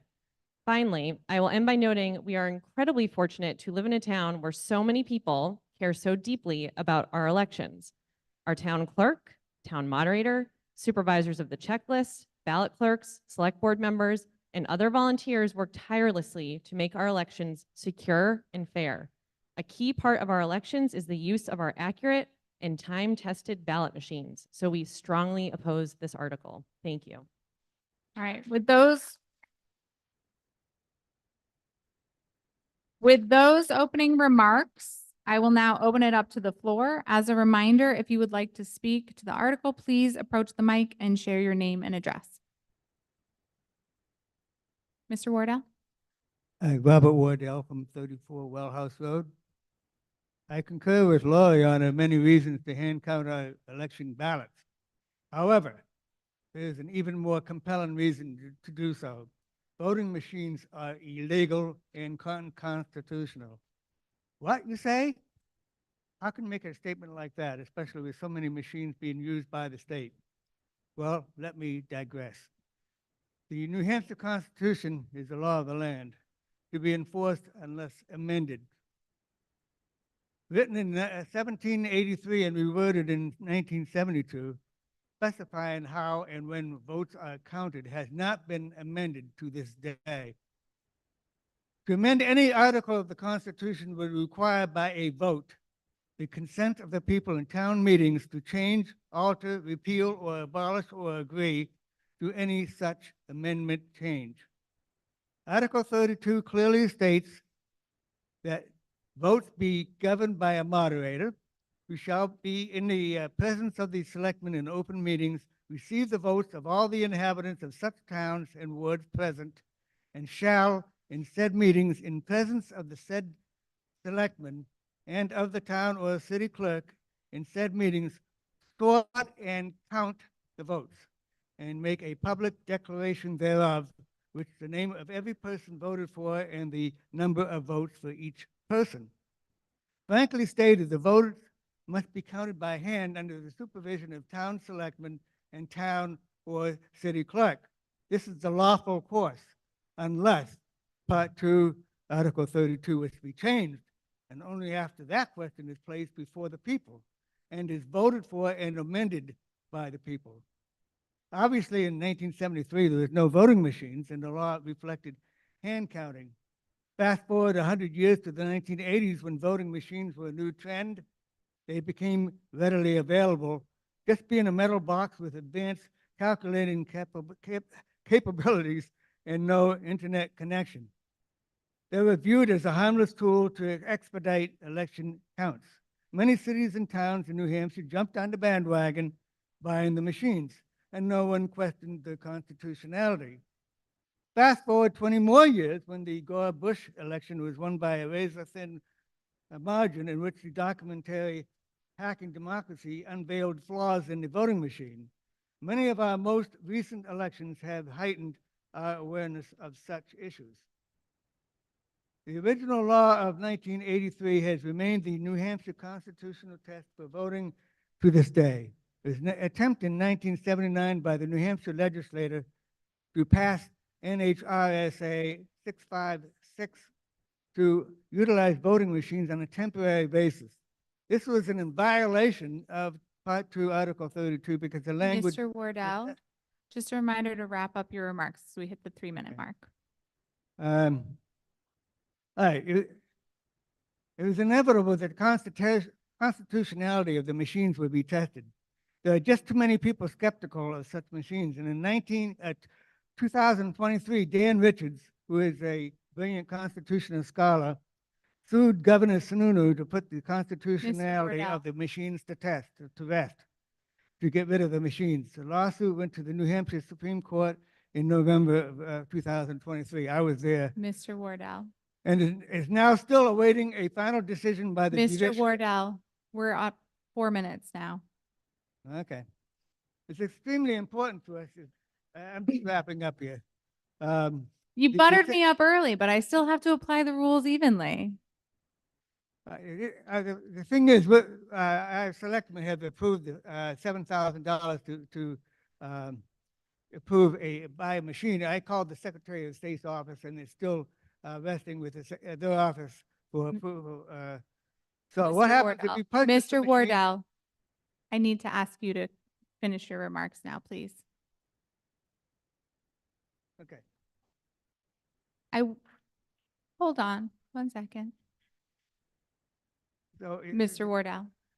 Okay, the $7,000 investment became toasted. This machine, depending on this, I think the body yeah. understands your remarks. So I hate to waste $7,000. That's all I'm saying, okay? All right. Thank you. Thank you so much for your remarks. I see that we have 3 people who are in line to speak. I see that there was a motion to call the question made by Mr. Dunlap. Is there a second? Mr. Feller, like everybody wants a second. You'll get your name in there somehow. I get it. All right. If you vote in favor of calling the question, I will allow all of the people in line to speak presently to speak before we call the question. Do you understand that? If you're not in line right now, you will not get to speak if the body votes yes on the motion to call the question. Okay? We understand? All right. All those in favor in calling the question on Article 14, say aye. All those opposed say nay. All right. That motion carries, and we will move the question after the third speaker here. Tom Blamey, 124 Bassett Mill Road. I'm confident since the first ballot was cast thousands of years ago that somebody was unhappy with the results. Since 2000 with Bush v. Gore, there's been a nationwide question about ballot integrity. Every time an election happens, somebody's accused of cheating, somebody's accused of fixing the results. New Hampshire's own audits have found discrepancies in machine counted ballots.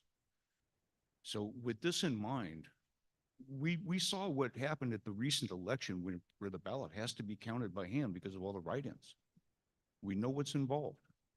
I've been told that there is zero cost involved if we hand count over machine count. It's just a question of time.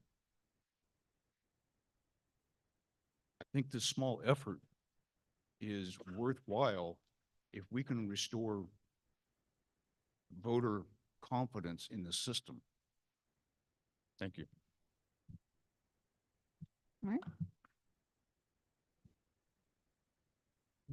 Don Vickery, 9 Camp Road. I will add that I am registered undeclared only because there's no option for disgusted.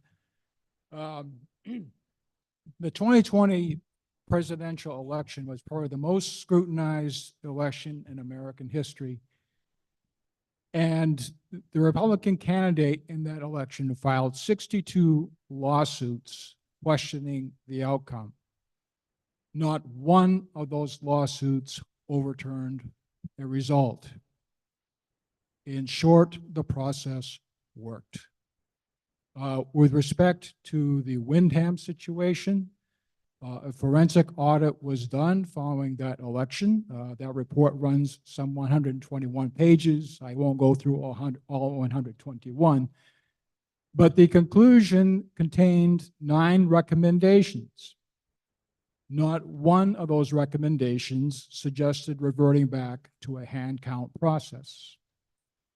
And finally, I will just state that I think our state and our community is capable of conducting fair and competent elections. Thank you.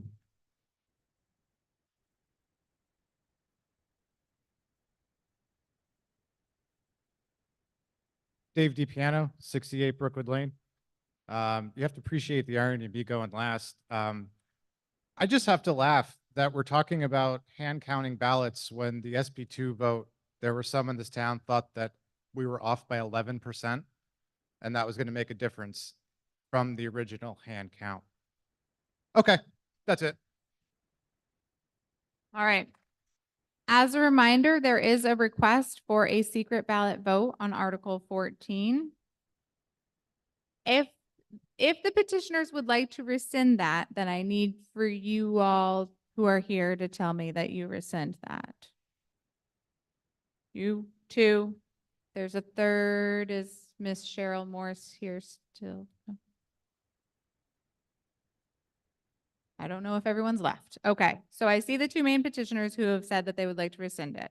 We're good with that. We will do a voice vote. Everyone understand? Great. So if you are in favor of Article 14, hand count the ballots, you will say aye. If you're opposed, you'll say nay. Ready? All those in favor of Article 14, say aye. All those opposed, say nay. The nays have it. Ms. Dunlap, would you like to make a motion? Madam Moderator, could I please make a motion to rescind, to restrict, not to rescind, sorry, restrict further discussion on Article. It's almost 10 p.m. All right, Sabrina Dunlap made a motion to restrict reconsideration on Article 14, seconded by Ken Trom. All those in favor of restricting reconsideration on Article 14, say aye. All those opposed, say nay. The ayes have it, and we will move back in the warrant to Article 9. The recount is still recounting for Article 3. So we'll move to Article 9, adoption of the Hopkinton Community Power Plan, and the chair recognizes Ken Trom, Select Board Representative on the Hopkinton Community Power Committee, for a motion. Thank you. Moderator Pacino, I move that the town adopt the Hopkinton Community Power Plan as developed by the Hopkinton Community Power Committee pursuant to RSA 53-E. Adoption of the plan authorizes the Select Board to implement the plan and to take all action in furtherance thereof pursuant to RSA 53-E. The plan will be self-funding with no amount to be raised from taxation. Each ratepayer will be able to choose from rate tiers with varying percentages of renewable energy and rates, or they may opt out of the plan at any time if desired. All right, the motion is made by Ken Trom, seconded by Sabrina Dunlap. I'll open it for remarks from Mr. Trom. Thank you. Due to the late hour, and I'm sure many of you are as tired as I am, I'll try to go through this article, which I view as a win-win with no cost to the town, as quickly and succinctly as possible. I want to recognize and thank the members of the Hopkinton Community Power Committee for all of their efforts on behalf of the town. Linda Rand, Steve Eckberg, Sarah Hoffman, Sharon Knoll, Jack Ruderman, myself, and Mark Zankel, who did a great job as chair of the committee, and also will be here to help me answer questions if necessary. The Community Power Committee was established by the Select Board in July of 2023 as an offset of the town's Energy Committee. The committee's charge was to develop an electric aggregation plan, that is a community power plan, to solicit public input in the planning process and recommend a plan for inclusion on the town warrant. If approved at town meeting tonight, the committee is charged with obtaining PUC approval and recommending a provider to the Select Board and supporting a smooth rollout of the program. Tonight, I'll briefly touch on what is community power, why would a town want to establish community power, what has the committee been doing, what happens next, and a few frequently asked questions. So what is community power? The state statute, RSA 53E, was enacted as the first in the nation Community Power Act back in 1996 and updated in 2019 and 21. Under community power, New Hampshire cities, towns, and counties can become the default or energy supply electric provider for their residents and small businesses. Community power programs pool or aggregate the demand of customers in a community and purchase electric power on behalf of that community with the goal of lowering costs, expanding access to renewable energy, and supporting other innovations. To try to better explain this, let's use the example of an Eversource bill. This bill includes the cost of your energy supply combined with the cost of your energy delivery. Think of the supply as the power plants, whether they be gas, hydro, wind, solar, etc., and the delivery as the poles and wires. Under community power, what changes is the supplier. You see this in the red box in the upper right, where it shows your electric supplier and the associated cost. If passed, instead of Eversource or Unitil, will read as Hopkinton Community Power for most residents and small businesses. The rest of your bill and service remains the same. There are a host of reasons why cities and towns across New Hampshire are choosing community power, including having local control around energy supply, lowering costs, assessing and supplying more renewable energy, supporting greater energy resilience and innovations. And I'll talk next about two of these, lowering costs and increasing renewable options. Tonight, you'll hear me say that CPCNH is the abbreviation for the Community Power Coalition of New Hampshire. For communities in community power that have been getting their power through CPCNH, this is what the rate comparison looked like for the second half of 2023. At the bottom, you'll see that the default Eversource supply rate, 12.582 cents per kilowatt hour, with 23.4% of the electricity being renewable content. That 23.4% is the minimum amount required by utilities by our state's renewable portfolio standard. One line above that, you'll see in blue the CPCNH default supply rate, 10.9 cents per kilowatt hour, similarly with a 23.4% renewable content. A residential customer with the average amount of electricity consumption who was on the default community power rate would have saved $10 a month compared to the Eversource default rate. In green, you will see 3 additional options available to customers with increasing percentage of renewable content and corresponding but smaller savings. But Eversource and Unitil rates have dropped as of February 1.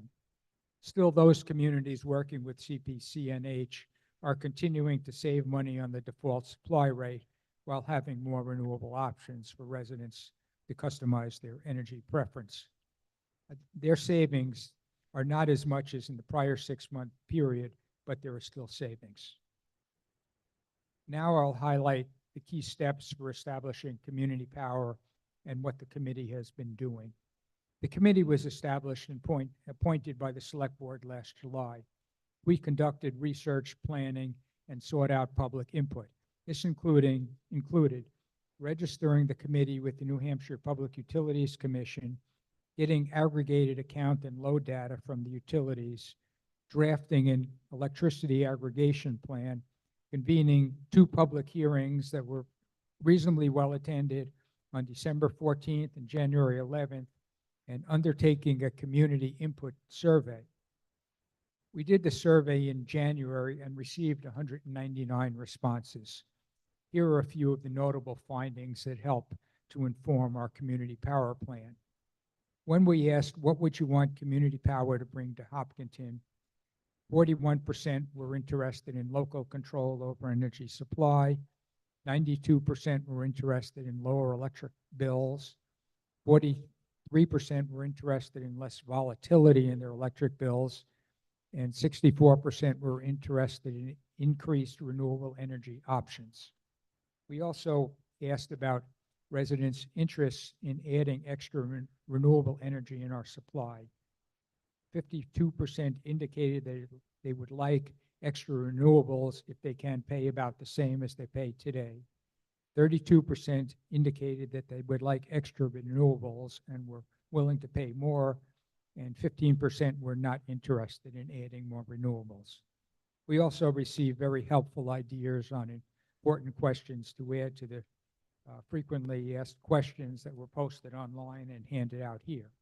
And I would like to thank all of those who took the time to share their input in the survey.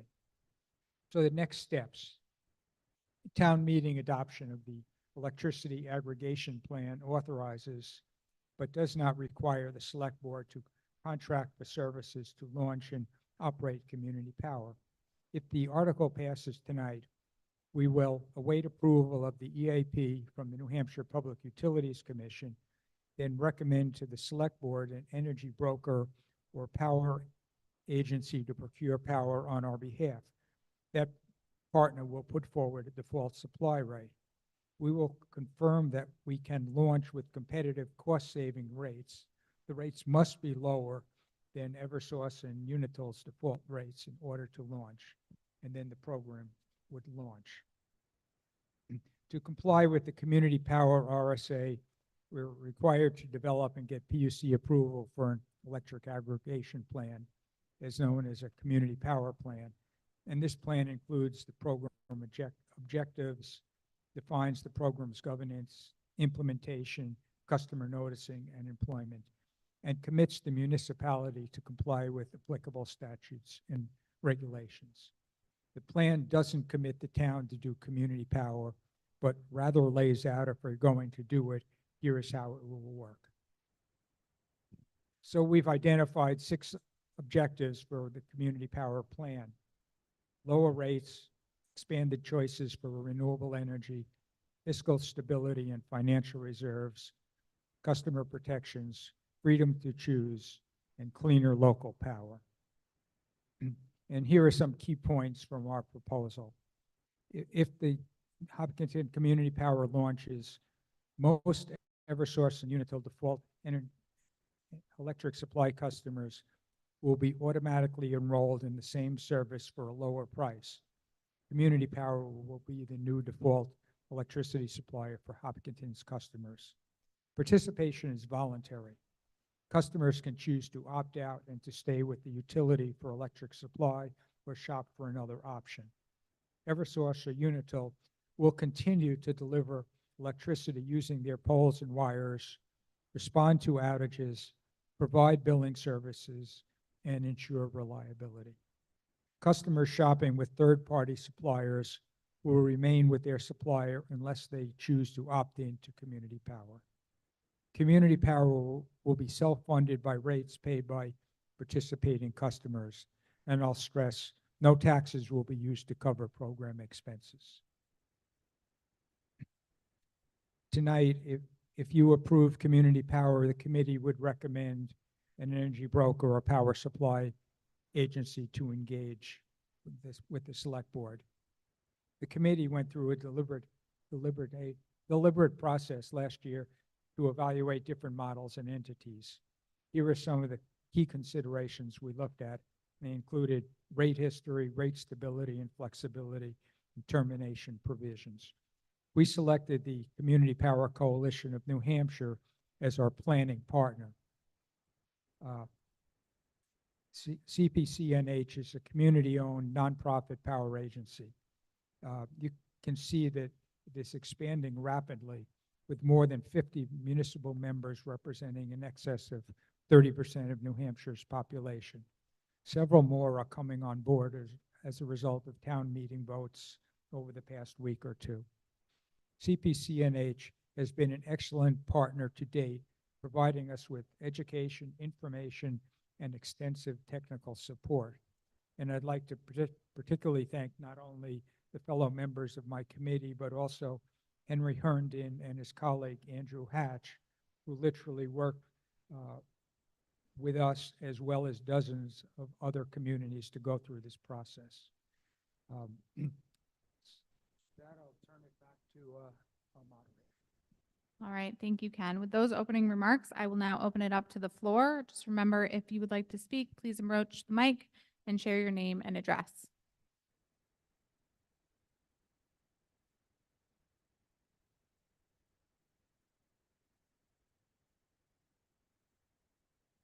Dave DiPiano, 68 Brookwood Lane. I wanted to make a couple things clear for those who took a look at the pamphlet that was provided. I am a member of the community that has solar on his roof. If you're a member that has solar or any other form of net metering, you will not be auto-enrolled in this program. Second, I was a former member of another town where I changed my electric supplier and was lured in with low rates, only to have them change to higher than Eversource among a year or two later. There is no guarantee of electric. I'm looking at a real-time view on my phone, and anybody can, of what the generation source of electric is in this state, as well as New England. As many of you know, the vast majority of energy in this New England area is generated by natural gas. So I look at this and I say the town is basically going to auto enroll us in a different supply. If you want more green power, you're free to either invest in it, like I did, or you can change your electric supplier to those who are green and not make the change for the entire town. Thank you.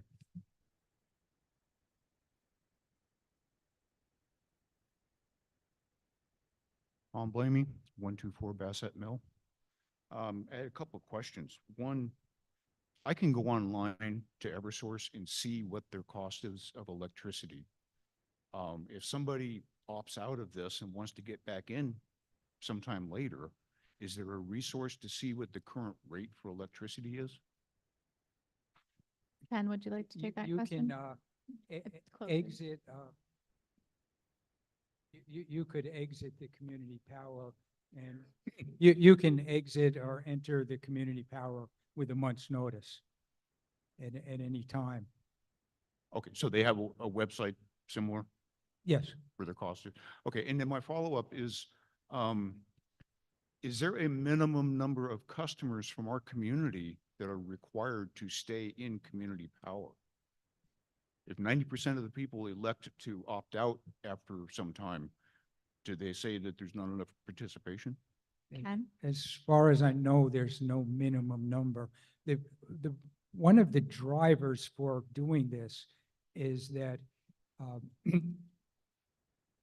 over 80 to 90% of the residential customers have stayed with the utilities default service, whether it was due to not understanding the process, inertia, whatever, and as opposed to, I guess you have gone to a competitive supplier, you've shopped around yourself, but most people haven't understood the process. And what we're trying to do is, in effect, provide those savings that a potential supplier might be providing. Thank you.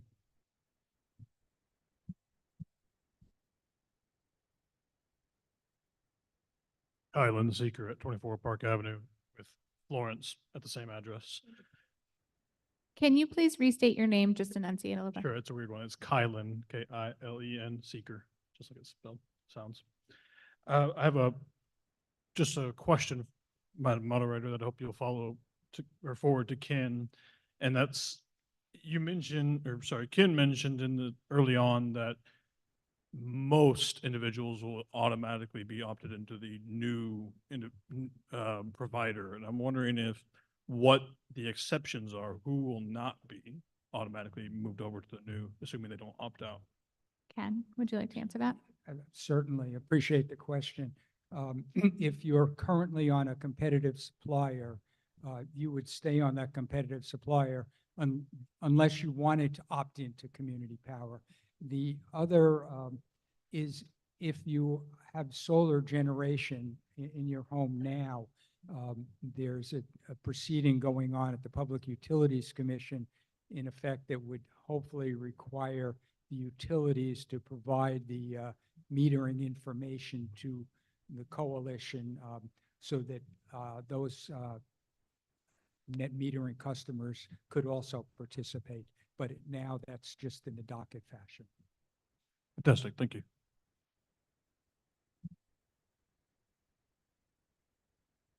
Kevin Connolly, Briar Hill Road. That sort of leads to what my question is. If we pass the community power, will we be required to change our meters to a smart meter or this net metering service? No. That answers it. Thank you. I like those questions.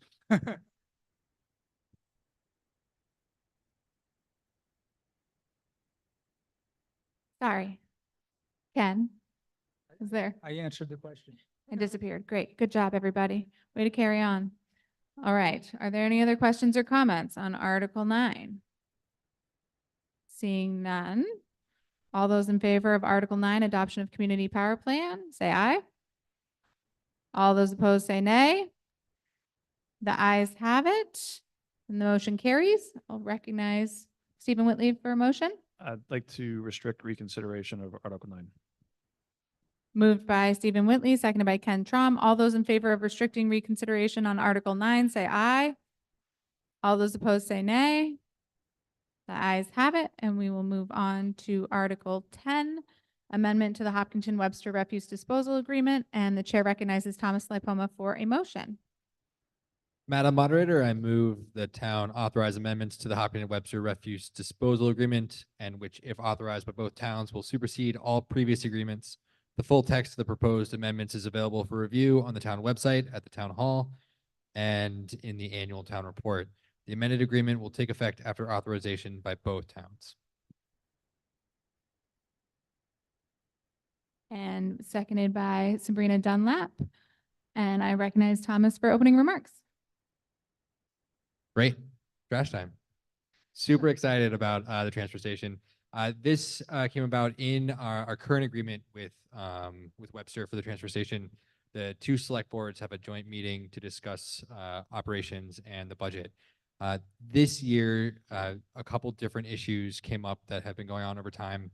The last time this amendment has been made, an amendment to this agreement was made was 1989. So it's been a long time. And two kind of main issues came up. The first one is the current agreement requires that there's a joint Hopkins-Webster Refuse Disposal Committee that in certain ways is defined as making recommendations and overseeing the operations. That current committee is not fully staffed and hasn't met in a very, very long time. And then the second major option is that it's extremely difficult because kind of anything either has to come out of that committee and then be recommended, or both towns have to jointly agree to any changes in operations or any changes in the budget. It's very difficult if one town wants to make a change at the transfer station. A really good example is if the Waste Reduction Committee wanted to start trialing composting at the transfer station. In order for us to do something like that, even if it was heavily supported by our town, both towns would have to agree to that. And so there's no real mechanism for one town or the other to do certain things like that at the transfer station. So through those discussions, it was agreed to amend and change the agreement. And the two major changes kind of address those two major issues. So the first change is to remove the joint committee and just have Hopkinton be fully responsible for the operations of the transfer station. This is how it's been going on for many years. It's how the day-to-day operations go. It just makes the agreement between the two towns recognize that. And then the second real big major change in the agreement is to allow one town or the other town to make operational changes that might have budget expenses without the other town. It just would require that town to cover all the costs. So if we wanted to do something like composting, if both towns didn't agree on it, we could still implement it. We would just then be fully responsible for that cost. We would also, if there was something that generated revenue, say like a increase in recycling or a recycling program that had more revenues, if both towns didn't agree on it, then the town that was implementing it would be also fully responsible for those revenues as well. So that's it. All right, thank you, Thomas. With those opening remarks, I now open it up to the floor. If you'd like to speak, please approach the mic and share your name and address. Cheryl Morris, 396 Park Avenue. I believe it was in the general operating budget that we saw a significant increase for the transfer station, and it talked about changing one employee from part-time to full-time. But I had also read somewhere else that that was possibly a position being created to police or enforce the use of the pay-as-you-throw bags, but we didn't hear any mention of that tonight. I didn't hear any. Where does that stand, please? Thomas, would you like to take that question? Yeah, over the last 2 years, the transfer station has been pretty severely understaffed. I think even with the addition of another full-time member, the transfer station is likely still going to be understaffed. Over the last couple of years, there's also been a lot of comments about the lack of enforcement of the green bags, lack of enforcement of stickers, also people coming from other towns to pick up recycling or scrap metal. There's been a lot of comments like this, and I think the first main thing is if we don't have a fully staffed transfer station, it's very hard for any of the staff to police those issues in addition to just making sure it's running like it should. So while there was a lot of comments during the discussions about how additional staff hopefully would be able to help with those things. That additional staff member, it's not their, like their specific job is not to do one of those particular things. It's more that by increasing the staff load to what would hopefully be a more manageable level, we would then be able to properly run all the operations like the enforcement of the greenbacks. Okay. I have one other Do you thing. follow up, Cheryl? This is a plug, and it's largely a plug for our Lions Club. All these are is wood pellet bags, and so many people burn wood pellets. They're clean, the bags are clean, they don't have to be washed like food bags or anything. This one container has about 15 bags and it weighs almost 3 pounds. For every 500 pounds that are collected at the dump by the Lions Club, we get a new park bench somewhere made by a company that recycles this plastic. I'd love to think that they do tables at some point too. Maybe Mr. Houston knows more about it. I only know enough to be dangerous that Sure. if we could take these to the dump, and they're so cotton picket thick, they will take 10,000 years to break down. I promise you that if someone's recycling them, there are a lot more savings here than are out of the sandwich bags. They're in the back room where the, not the incinerator, but where the machine is that crushes everything. The machine is 2 boxes out back there. And I believe the Lions Club would welcome a lot more, but I urge you to look at your pellet bags. The sheer wrapper that goes around the huge ton of them that you get every year probably weighs 3 pounds. So everybody think about it or ask your friends. Save your pellet bags. Thank you. Thanks, Cheryl. Mr. Houston, you just couldn't get through the night. He's been begging me all week to make fun of him. Yeah, beat me up. No. Rich Houston, 790 Main Street. The additional programs, the additional labor anticipated that Hopkinton may do on its own, how would that be funded? Would that be funded through general taxation, or would that be funded by a substantial increase in the price of the greenbacks? Thank you. Thomas, would you like to take that question? Yeah, that would be up to us. If there was going to be a new program, it would be up to us to decide how to fund it. So if it was a program like Greenbags, or some other thing like that, where it could be funded through revenues, then we could do it that way. If there was no mechanism for that and it was just something that we decided to pay for our taxes, we could do it that way. It would be up to however we decide to run the program. All right, are there any other? I will wait. Bonnie Christie, 302 Smithfield Road. I'd just like to say that I am in support of this agreement. I sat in on all the deliberations, and it was great that Webster and Hopkinton select boards are now working collaboratively, which hasn't happened for a long time. I am a current member, I think, of the former committee, as is Rich Houston. And I can attest that it wasn't doing anything. And I want to publicly thank the select board for taking on more of an interest in our waste management. And I support this article.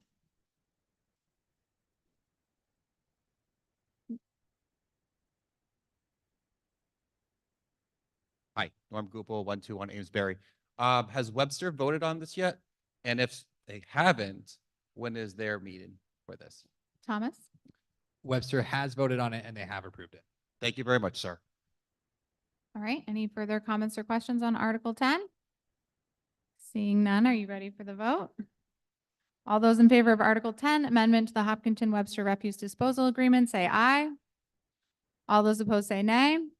The ayes have it. Recognize Thomas for a motion. I'd like to make a motion to reconstrict, or to restrict reconsideration of the motion. All right. Seconded by Ken Trom. All those in favor of restricting reconsideration on Article 10, say aye. All those opposed say nay. The ayes have it, and we will move on to Article 11. As a note, we are wrapping up the recount, and we did do it twice. Article 11, modification of elderly exemption. The chair recognizes Stephen Whitley for a motion. Thank you, Madam Moderator. I move that the town modify the previously adopted provisions of RSA 7239A for elderly exemption from property tax in the town based on assessed value for qualified taxpayers to be as follows. For a person 65 to 74 years of age, $240,000. For a person 75 to 79 years of age, $295,000. For a person 80 years of age or older, $340,000. To qualify, the person must have been a New Hampshire resident for at least 3 consecutive years, own the real estate individually or jointly, or if the real estate is owned by such person's spouse, they must have been married to each other for at least 5 consecutive years.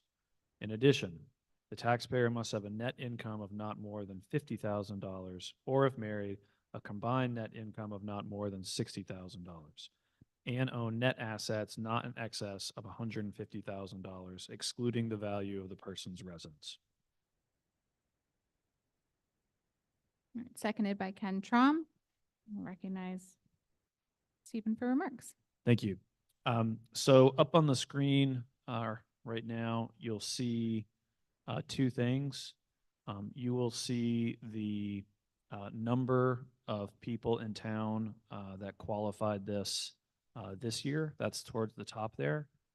And you can see that the maximum amount that they could have qualified for and what they actually did qualify for. Below that, you see the categories that are currently in place and then the categories that we are asking you to vote on. And the reason we're doing this is twofold. One is just inflation, and related to that is just with the revaluation that's coming, the value of real estate in town is likely to go up. And we wanted to be prepared for that and for the people in the community that are intended to benefit from this so that they would still be in a position to benefit from it. Thank you. Thank you, Stephen. With those opening remarks, I now open it up to the floor. Anyone?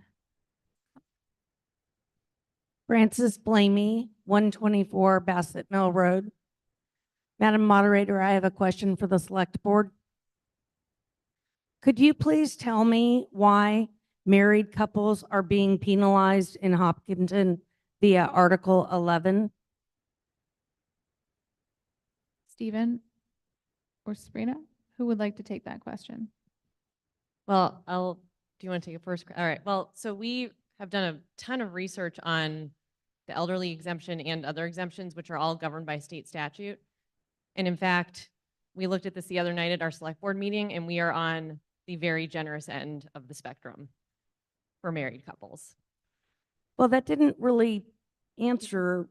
Well, you know what? Let me just go forward. The penalty here is that a single person gets a threshold income to qualify of $50,000, and a married couple gets a threshold income of $60,000.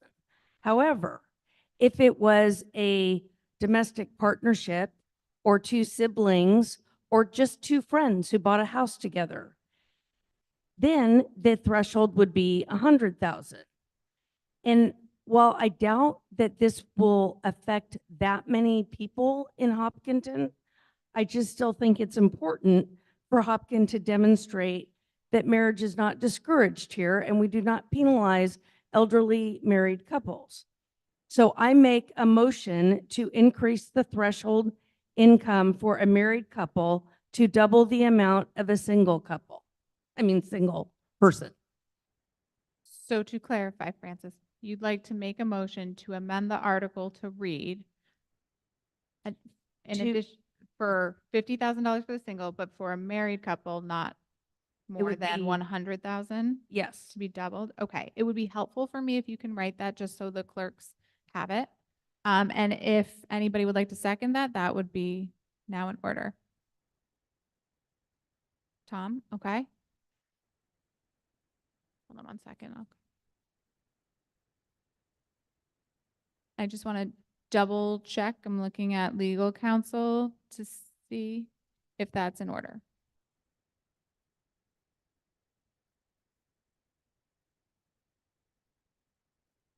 She's going to look at the statute. I appreciate everyone's patience. While she does that, how about we go back to Article 3 and I can read the results from the secret ballot vote. So everyone feel good about that from the recount.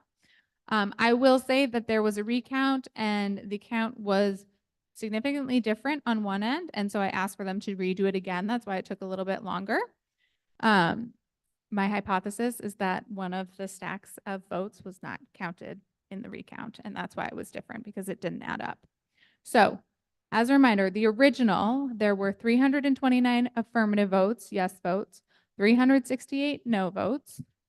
In the recount, there were 329 yes votes and 370 no votes. So it did change to no votes. Point of order. Yes, Amanda. How many? Just state your name. Pretend Amanda like I don't know Gilman, who you are. 168 Westbridge Circle. How many people participated in the first count? 1 second. Let me do Amanda's point of order first, and then I will. Sorry, Amanda. What was that? The no vote was 370. Yes, in the recount. Point of order. Could you please tell me how many people voted, counted in the first ballot? So in the count? How many yes, in counters? Article 3, when we counted it the first time, is that what you're Yes. talking about? How many counters participated? How many counters or how many voters? How many counters counted the secret ballots? In the first time when we called the Yes. question, there were 12. And how many counters counted in the second time where you have your hypothesis? 4. And how many counters counted in the third time? I asked Jim to recount the ballots. So while I know that Mr. O'Brien is an upstanding citizen, Mhm. my question is this copacetic to have only one person unsupervised without anyone else be the fact checker? To fact check and come within 2 votes of the original vote? Yes, I'm When a comfortable with that. second vote was grossly off. I guess I feel like the third vote should have, or the third count should have had more than one person counting. If you would like to request a recount of the recount, I can ask town council if that would be. I a hate to prudent do this, motion. but it doesn't, it's not right that one person counted. I think what we experienced is what we acknowledge happens late at night when humans are counting ballots, is that mistakes are made. And we are doing our best. But when humans count ballots, because mistakes are made, there should be more than one person doing such counting.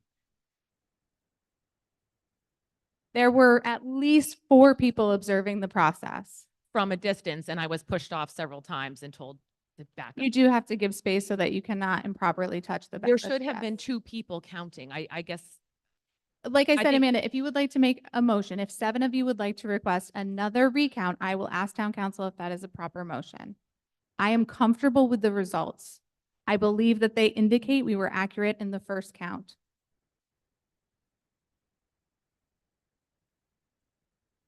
But you are welcome to. What were the request a results from recount. the second count? It's not a valid count. I'm not counting it as a count. But the third count is a singular It was person. one count. There was one recount requested. We did it multiple times to make sure we got it right. That was not a multiple count. And I have announced the results. If you would like to make a request for another recount, you may put that in writing with 7 voters. Thank Yes, you. ma'am. Just say your name, please.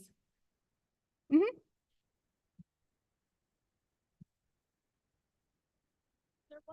I did announce the results of the second count of the recount. Yes, you did not. Give us the second. I watched it. There was something wrong. Give us the second. We're just asking for the second count. It was. I'm going to confer with legal counsel. I feel very comfortable with the announcements that I've made about this.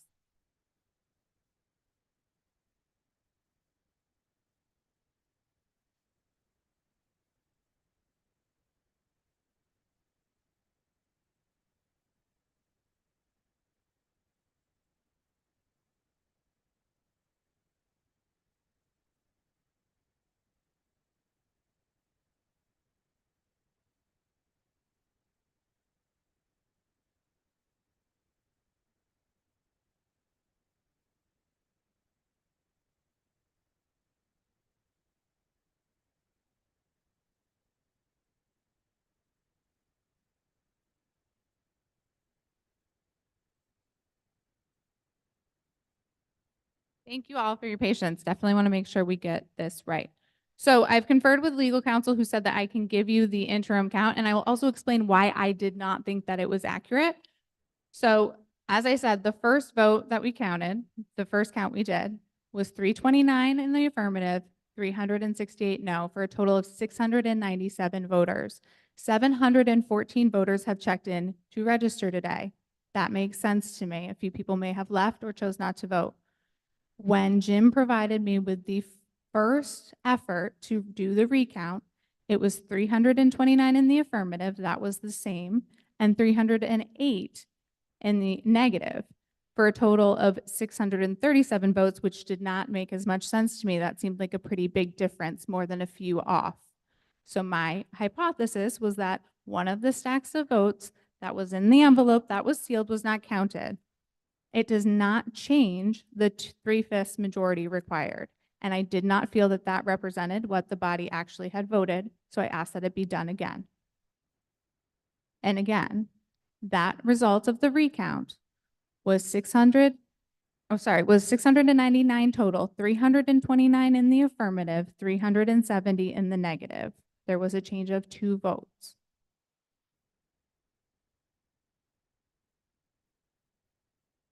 Point of order. Yes. For the record, I sat there and watched it. I counted myself. It was clearly there was something off. And you sent one person back to give you the final number. And we don't feel that's appropriate. Thank you. Noted. All right, if there are no further motion. Amanda Gilman, I absolutely do not want to sit here any longer, and I'm guessing none of you do either. Although this is the meeting that we all wanted to be here for, and we're getting our lovely in-person meeting, but I needed to go on record that it was completely 100% inappropriate to have one person count the last vote. I will not demand a recount, but this can't happen again. It's completely inappropriate, grossly inappropriate. Thank you. Okay. So we will return to the question that Thomas had at hand on Article 11, right? What was that? Legal. Okay. Wait. Great. Yeah. Francis, your motion, your amendment is allowable. Okay. So it has been moved and seconded. Did you get it in writing? Did you give it to us in writing, Francis? I just want to make sure. Thank you so much. That's fine. Before we open up discussion on the motion, I want to just make sure I read it so everyone understands it and that we're all in agreement, okay? The amendment is to increase the threshold income for a married couple to double the amount of a single person to 100,000, correct? Okay. Thomas, do you want to speak to that? Yes, I'll happily speak to that. Actually, do you mind pulling the chart back up? Sorry. So to be clear, I am personally very much in favor of expanding the elderly exemptions. I think it's one of the best tools we have, especially for people who are on fixed incomes. The way that we tax via property taxes especially hurts people who are on fixed incomes. And the elderly exemption is one of the best tools we have to make adjustments based on income, if not the only tool that we have to adjust based on income. So in general, I am very in favor of these types of expansions. And I think to Kent's credit, this specific issue about the married limit did come up at our last select board meeting on Monday. At that point, while we were discussing it, it was kind of decided that this was a change that was happening relatively quick at the last minute, and this sort of impact, doubling from $60,000 to $120,000 of the income limit, could have a significant impact. Because while it does save a lot of those people money, that money still has to come from somewhere. So that impact then becomes a taxable burden on everybody else. And so while that may be a good idea to expand that, without knowing exactly how many households would fall into that, it's very hard to, it was very hard for us to move forward with that. It's also worth noting that, as Sabrina mentioned, these limits are on the upper end of the scale across the state.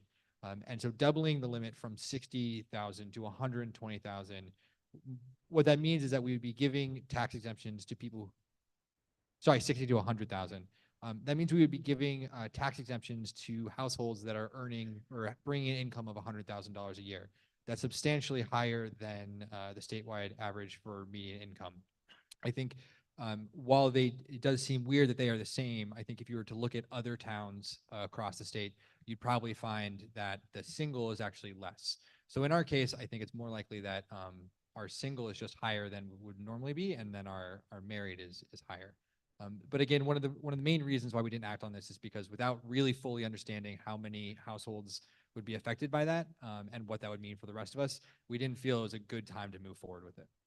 All right. As a reminder, the conversation on the floor right now is on the amendment proposal. Mr. Feller, is your remark about the amendment? Madam Moderator, David Feller, 881 Clement Hill Road. I just, several times throughout the night tonight, speakers got up and asked very good questions about what is the effective tax rate? How does this affect me? How is this going to increase my taxes? And I just like to ask the person that made this motion tonight, how can I vote on something if I don't know what the tax impact of this is on me? I'd like them to explain to the body what the tax impact is on this. I understand your question. No one is compelled to respond. However, if Francis would like to, you may go to the mic as no one else is waiting.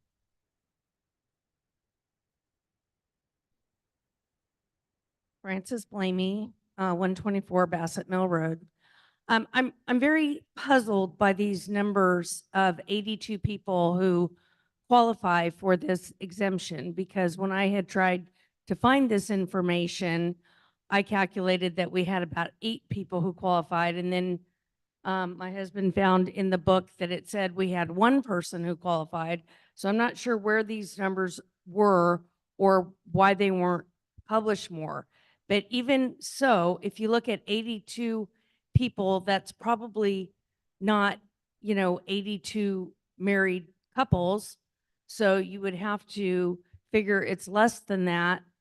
And then it's not just the fact that you have the threshold, but you have the net income, the net income, I'm sorry, the asset limit is on there. So if you had a married couple that was making $100,000, they're probably going to have assets that are more than 150, and they're not going to qualify. But I'm just saying that if you have somebody that jumps through all the hoops and is elderly, and we're trying to support them, that it's just wrong to say a couple, a brother and a sister who live together get 100, and a domestic partnership gets 100, but a married couple only gets 60. And I just feel that it sends the wrong message that we don't support our married elderly couples. And on the next article, the same thing is on our We're married. just going to keep the comments to this article and this amendment. Hold on one second. I don't know where that came from. Norm Gupel is calling the question. Who is seconding? Jack Ruderman, is that you up there? Great. Okay. As a reminder, there are 2 people who are in line to speak to the amendment. This vote will be on the amendment. If you would like to call the question and vote now, you will vote yay. The final 2 speakers will be allowed to speak to the amendment. Everybody understand? No, you may not. You were not in line. The chair has asked if she can speak one more time. No. All right. So the motion is to call the question on the amendment on Article 11. All those in favor say aye. All those opposed say nay. The ayes have it. We will allow the final 2 speakers. Lauren Clement, 86 Maple Street. In response to the question that was asked 2 speakers ago, with this amendment, how are we to know the tax impact on this? Well, if you bust open your book and look at Article 11, there is no indication of what the tax impact is before the article was amended. So how do we educate ourselves on how this is going to have tax impact? Thank you.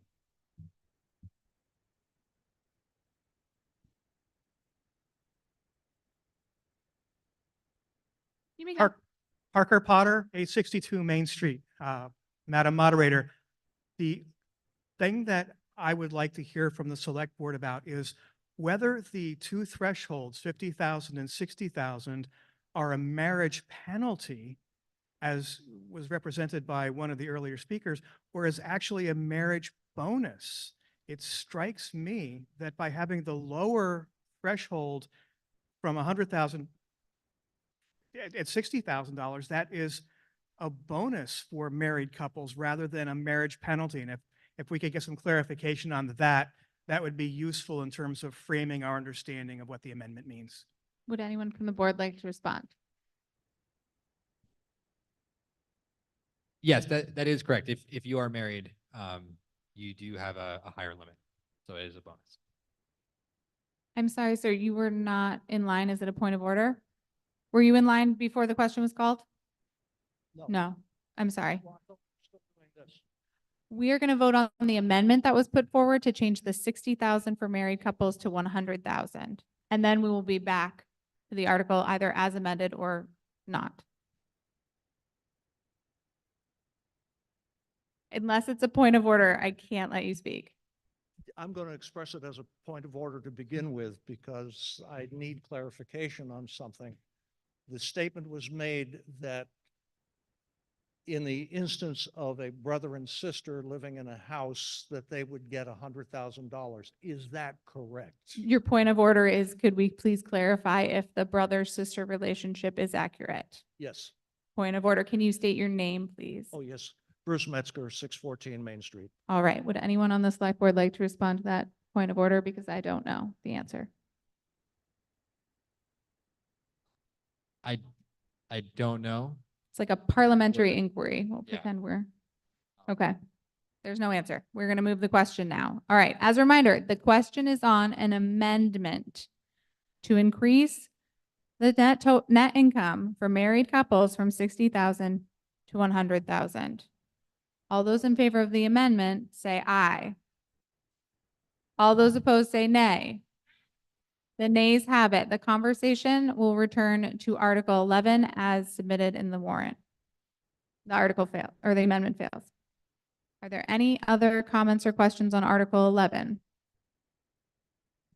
Seeing none. Are you ready for the vote? Oh, just kidding. Seeing Lauren. Lauren Clement, 86 Maple Street. Could the select board answer what the tax impact is on the article as it sits? The select board? So because we don't really have any way of knowing what people's incomes are, it's almost impossible to know exactly what this is. The specific levels that were chosen for the changes reflect what we expect the property values to increase by. So we expect, or we hope, the changes that we made were in hope that it wouldn't have any real tax impact because the amount of money that would be coming through the exemption would roughly be what it is now. We're just changing the property valuation that we expect from the reval. All right. Any other questions or comments on Article 11? Seeing none. All those in favor of Article 11 say aye. All those opposed say nay. The ayes have it and the motion passes. Article 11. I'll recognize Thomas Lipoma for a motion. Let's see if he can say it, I you would guys. like to make a motion to restrict reconsideration on the motion. Great. All the right R's. Seconded by Ken Trom. All those in favor of restricting reconsideration on Article 11 say aye. All those opposed say nay. The ayes have it, and we will move to Article 12, modification of disabled exemption. The chair recognizes Stephen Whitley for a motion. Thank you, Madam Moderator. I move that the town modify the previously adopted provisions of RSA 7237B, exemption for the disabled from property tax based on assessed value for qualified taxpayers to be $200,000.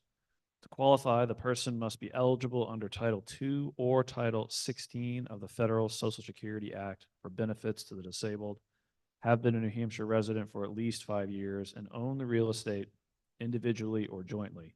Or if the real estate is owned by such person's spouse, they must have been married for at least 5 consecutive years.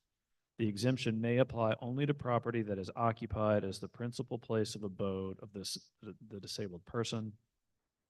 In addition, the taxpayer must have a net income of not more than $50,000, or if married, a combined net income of not more than $60,000, and own net assets not in excess of $150,000, excluding the value of the person's residence. Thank you, Stephen. Motion made by Stephen Whitley, seconded by Sabrina Dunlap. Stephen, I'll recognize you for comments. Thank you. Up on the screen, this is similar to the last article. You have the number of people in town who potentially qualify, the maximum and the actual that was awarded. Below that, you have the current dollar figures and what we are proposing to increase them to. And again, this is tied to the upcoming revaluation of real estate and just trying to make this something that can still be enjoyed by at least those 5 people and then perhaps others. Thank you. All right. Thank you, Stephen. With those opening remarks, I open it up to the floor now.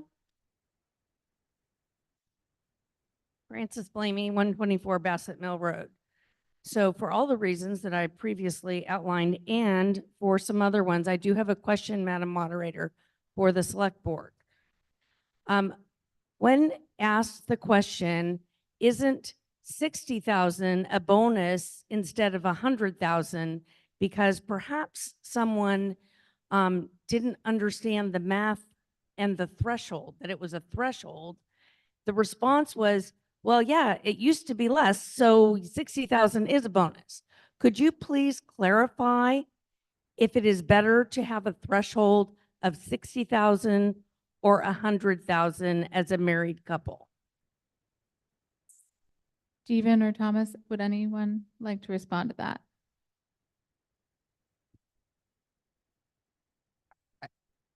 I think that the big unknown is you're making an assumption about what the income level is of 2 people who are living together who aren't married.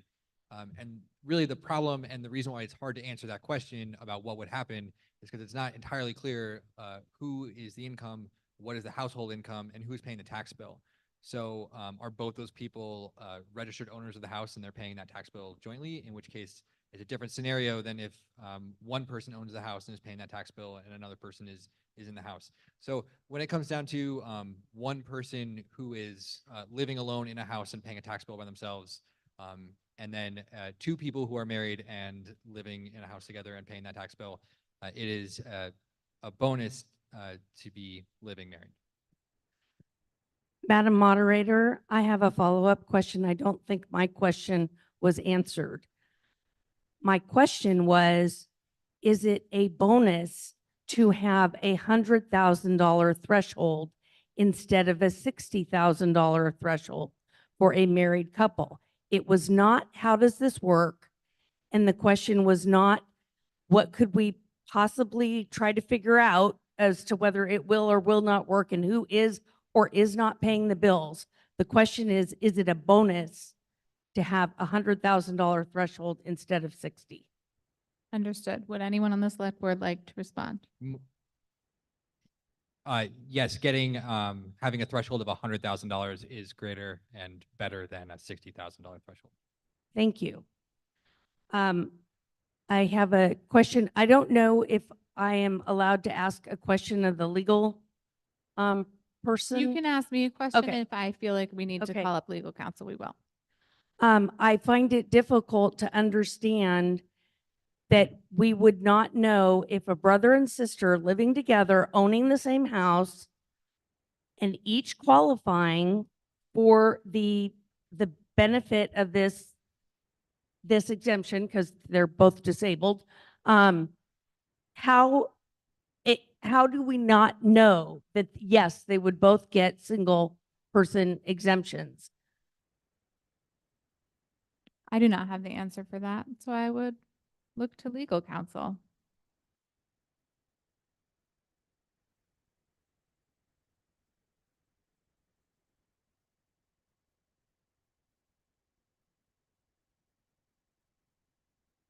I'm not sure I understand the question. Okay. Is the question? Well, Yeah. The, Would you me like to repeat? clarify your Yes. question, Francis? the question is a single brother and a single sister owning the same home.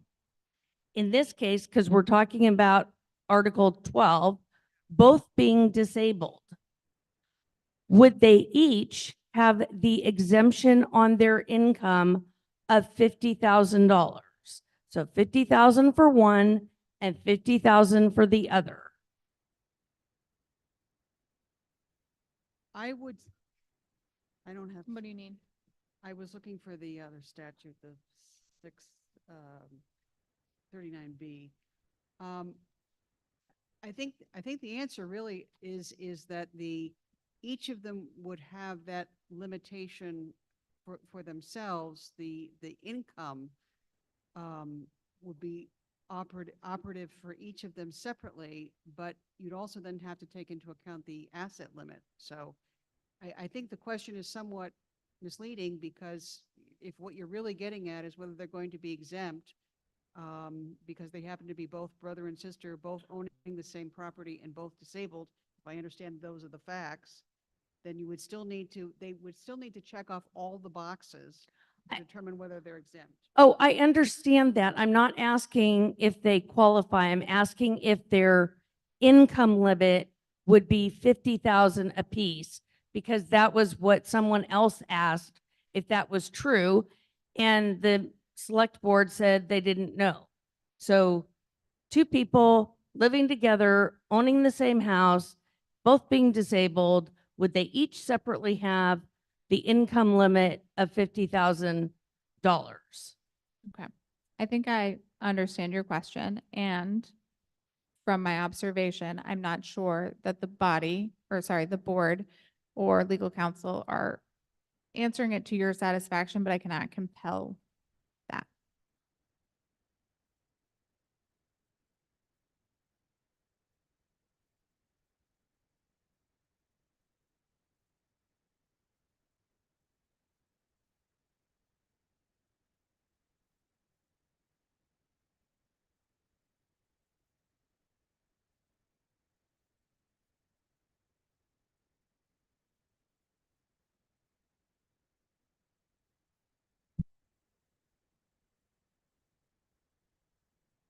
Sarah and Gary, I see you both there ready to stand. I'm guessing, Sarah, will you just nod your head for me if you know the answer to this question in your legal capacity? Okay. All right. Can you both clarify to me who was standing where first to be recognized? Okay.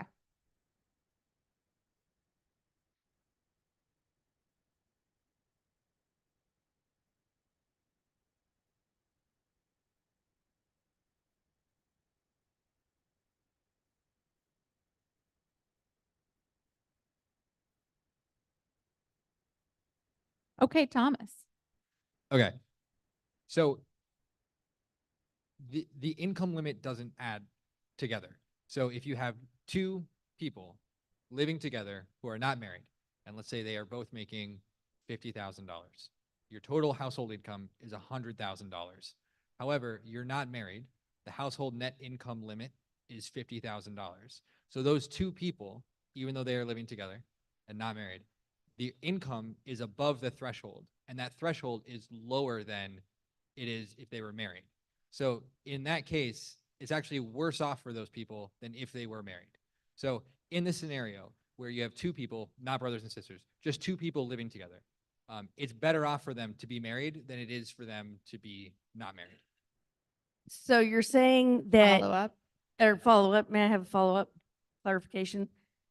So you're saying that when you have a person like who is maybe one of the five who was single and had an income of, 45,000, so they would have qualified, but they happen to have someone else who lives with them who has this income of 40,000, so now that makes 85,000. Now they don't get the exception? Is that what you're saying? I feel like this back and forth has been exhausted, and I'd like to move on to the next speaker, okay? All right. Thank you. Well, then I would still like to make a motion on Article 12 to increase the threshold income for a married couple to double the amount of a single person to $100,000. Okay, is there a second? Seeing none, there's no motion. All right, Sarah? I just asked. I wasn't trying to ignore anybody. It was not raised when I said seeing none. If you would like to go back, just wait for the next speaker. You can make your motion again. I will not call the question without recognizing you again. Ms. Mattson-Dustin. Sarah Matson Dustin, 517 Dustin Road. As enjoyable as the hypotheticals are, to bring a little bit of reality, in order to qualify for this exemption, you have to be eligible for one of two disability programs, the Social Security Disability Program or the Supplemental Security Income Program, or SSI. The maximum benefit per month for Social Security disability insurance, which is the higher of the two, is not even $4,000 a month. Okay, you cannot be eligible for one of these disability programs and have income of anywhere near $100,000 a year. Thank you. All right. Is there any other comment, question, or motion on Article 12? No further comments, questions, or motions on Article 12. Okay.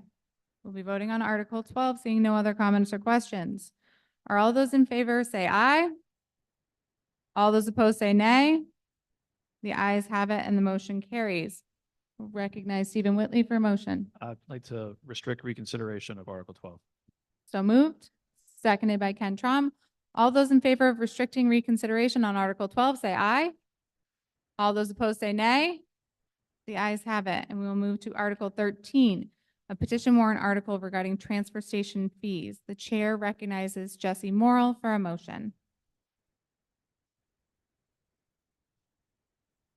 Good evening, Jesse Morrill, 46 Buzzell Corner Road. My husband and I own and operate empty trash here in the town of Hopkinton. We'd like to ask the voters to please support warrant Article 13. It asks the voters to limit the town to increasing the trash disposal fees by no more than 10% over the disposal cost that the town pays. As the only locally owned trash company for Hopkinton, we strive to serve the company. Without placing this limit on transfer station increases, we would be forced to price ourselves out of the market, which would ultimately put us out of business. Additionally, this would limit the town's inflation of costs to the taxpayers for self-service disposal items such as tires, mattresses, electronics, and the like. We feel that the taxpayers are already paying for the transfer station with their taxes, and any additional disposal fees should only cover the town's cost, not be an additional fee for the town's profits. Thank you. So moved. Did you have a second for the motion? Anyone second? Can you just state your name, please? Kurt Morrill. Okay, Kurt Morrill, the second. All right. The motion is now able to be discussed. Any comments? Please come to the mic. Again, say your name. Oh, wait, I'm just kidding. I did it again, you guys. It's 11 o'clock. Let's be real. I recognize Thomas Lapoma for remarks. Love talking about the transfer station. So just to be clear, first of all, I do want to say that I think the select board is very supportive of local businesses and certainly local trash haulers. For this article, the select board does not support the motion. This petition came after the joint select board meeting between Hopkinton and Webster. And one of the big things that came up was the transfer station fee schedule. That schedule needs to be agreed upon between by both towns. And it sets the various fees that people have to pay at the transfer station for various things. If you bring a refrigerator, you have to pay something. If you bring a tire, you have to pay for something. And then if you are a commercial hauler who is bringing residential trash, you need to pay a certain rate. That fee schedule hadn't been updated in quite some time. So as we were going back and forth with the Webster Select Board, we were changing pretty much every one of these items. During that discussion, it was brought up to significantly increase the fee for commercial haulers. After that, it then came back to both boards because, again, both towns have to agree upon any of the changes individually. And so as a select board, when we were discussing those initial changes, we didn't agree with increasing that fee. So we did not vote to make those changes. And so what that leaves the current commercial rate at is what it is now, which is very, very similar to what this number is. And I think one of the main reasons why the select board currently isn't in favor of this motion is not because of the cost or because we want to increase this cost, more that setting that fee schedule is a cooperative effort between the two towns.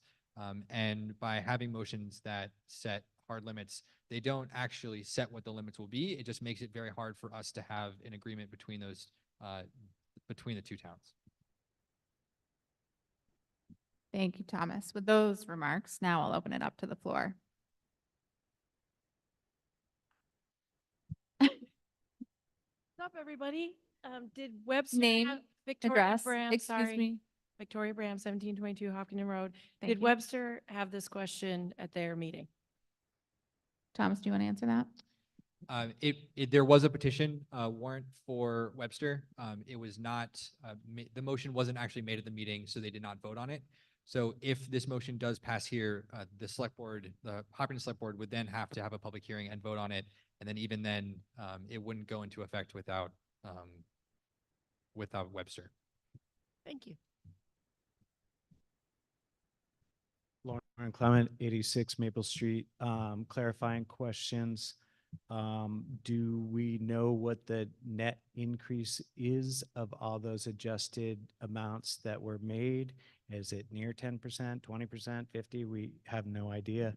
And a follow-up question would be, with this motion on the floor, is that 10, what's the duration of the 10%? Is it a 1 year, within 2 years, 5 years? We don't have a duration of the 10% increase restriction.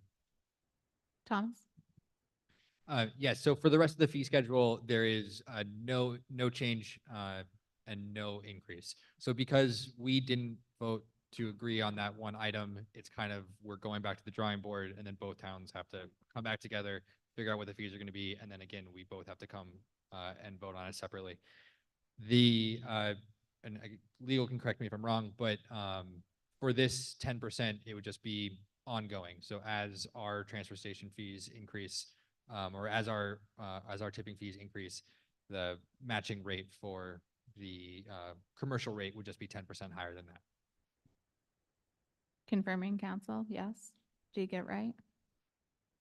Yes. Any other comments or questions on Article 13? All right, seeing none, are you ready for the vote? All those in favor of Article 13 say aye. All those opposed say nay. Can we do that one more time, please? Just want to be extra careful. All right, all those in favor of Article 13 say aye. All those opposed say nay. The nays have it and the article fails. I'll recognize Stephen Whitley for a motion. I would like to restrict reconsideration of Article 13. Motion is made by Stephen, seconded by Kevin Trom. All those in favor of restricting reconsideration on Article 13 say aye. All those opposed say nay. The ayes have it, and we will move to Article 15, other legal business. This article is to transact any other business that may legally come before the meeting. Mr. Feller. Madam Moderator, first of all, I want to thank everybody on the board and everything for the amazing amount of time and effort you put into the town. It's much appreciated. 2 comments. One, I'd like the board to seriously consider enforcement of the rules at the transfer station. As far as I can tell, there are only 3 people in town that use the green bags. All you have to do is look in the hopper. You can tell that. The second thing is on the requested ballot votes. And I know that people can submit a petition or a petition before to suggest a ballot vote. But there was some question in my mind tonight before at least one of the votes, whether those people were still present. And I'd like to consider, before we have a ballot vote, to verify that the people that signed the petition are still in the meeting. Thank you. So, what?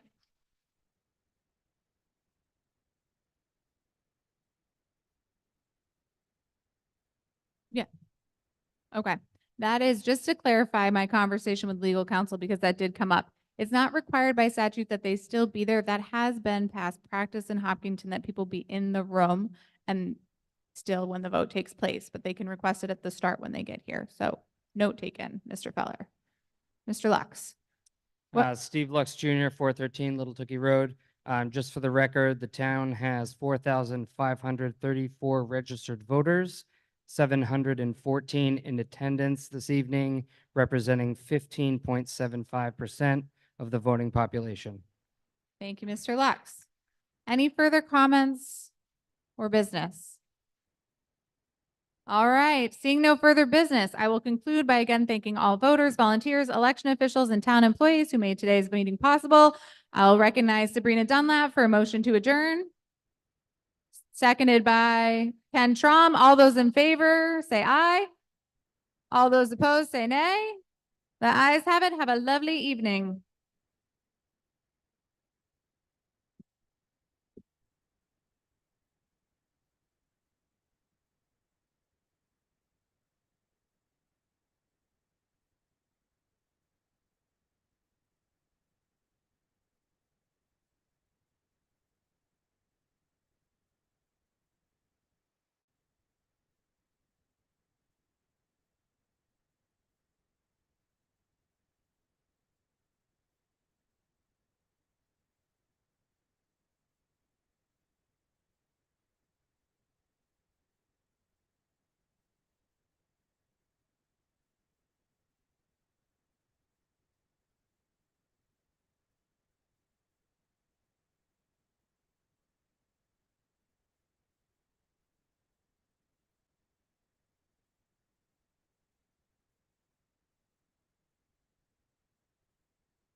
I appreciate it. Check it now, make sure you got it.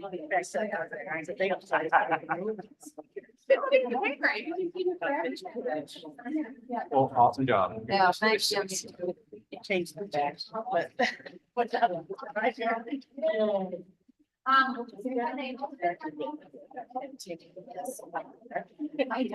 Just Good job, Sabrina.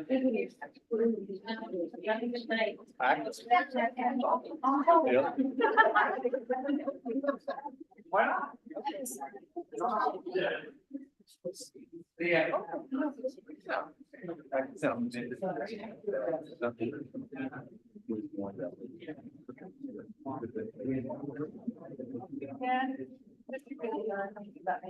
Yeah, I just told her I was asking out. I'm the asshole.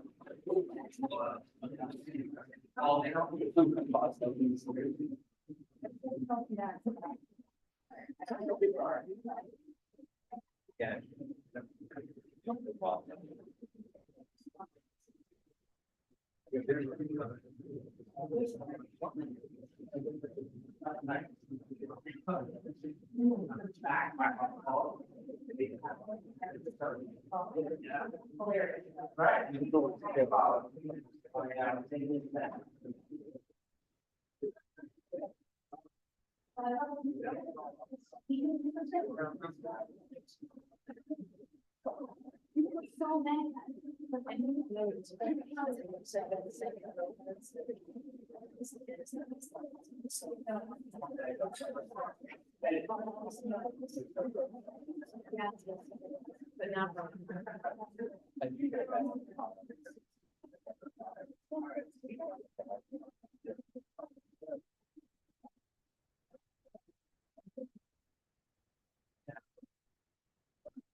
I think we are. I don't think we'll have a rally tonight. I heard. Hopefully you have a quiet night. You never do. I think it's Thursday, but that's okay. Actually, it's almost Friday. You're on the night shift right now? Yeah. Yes. When I go home, it's like, I don't know what day it is. For me, it's nighttime. It's 7 in the morning. Doesn't really matter, probably. Well, thank you for being here.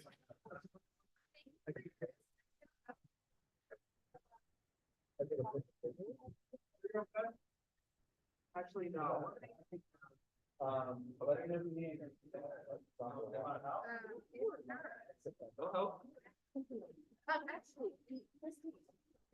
Great job tonight, both Thanks, of you. Lauren. Very happy for you. Thank you, thank you. I'm sorry to leave my tool up there. All right, I don't think you're the only I don't one. want to call the question, but I'm just like, we don't need to be a dead horse. Oh, yes, we do. Did it again. Can I help you with any of this stuff? Or is this Thank- just like, All the notebooks can go in that. I got in? I like to keep mine from year to year.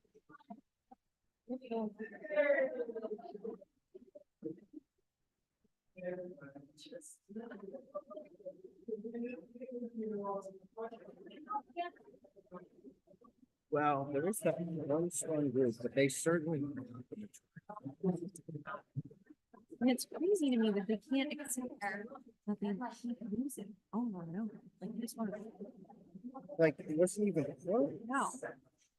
They just couldn't believe it. No. And standing there so like indignant as if.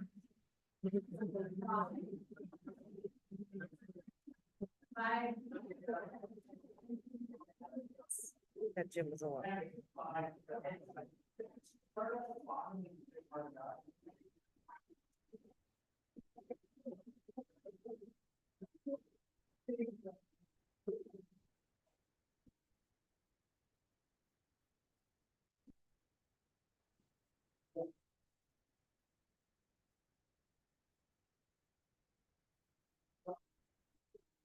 Okay, I was just gonna say, Neil, when we start line. Who won what? Yeah, I think it was Sarah.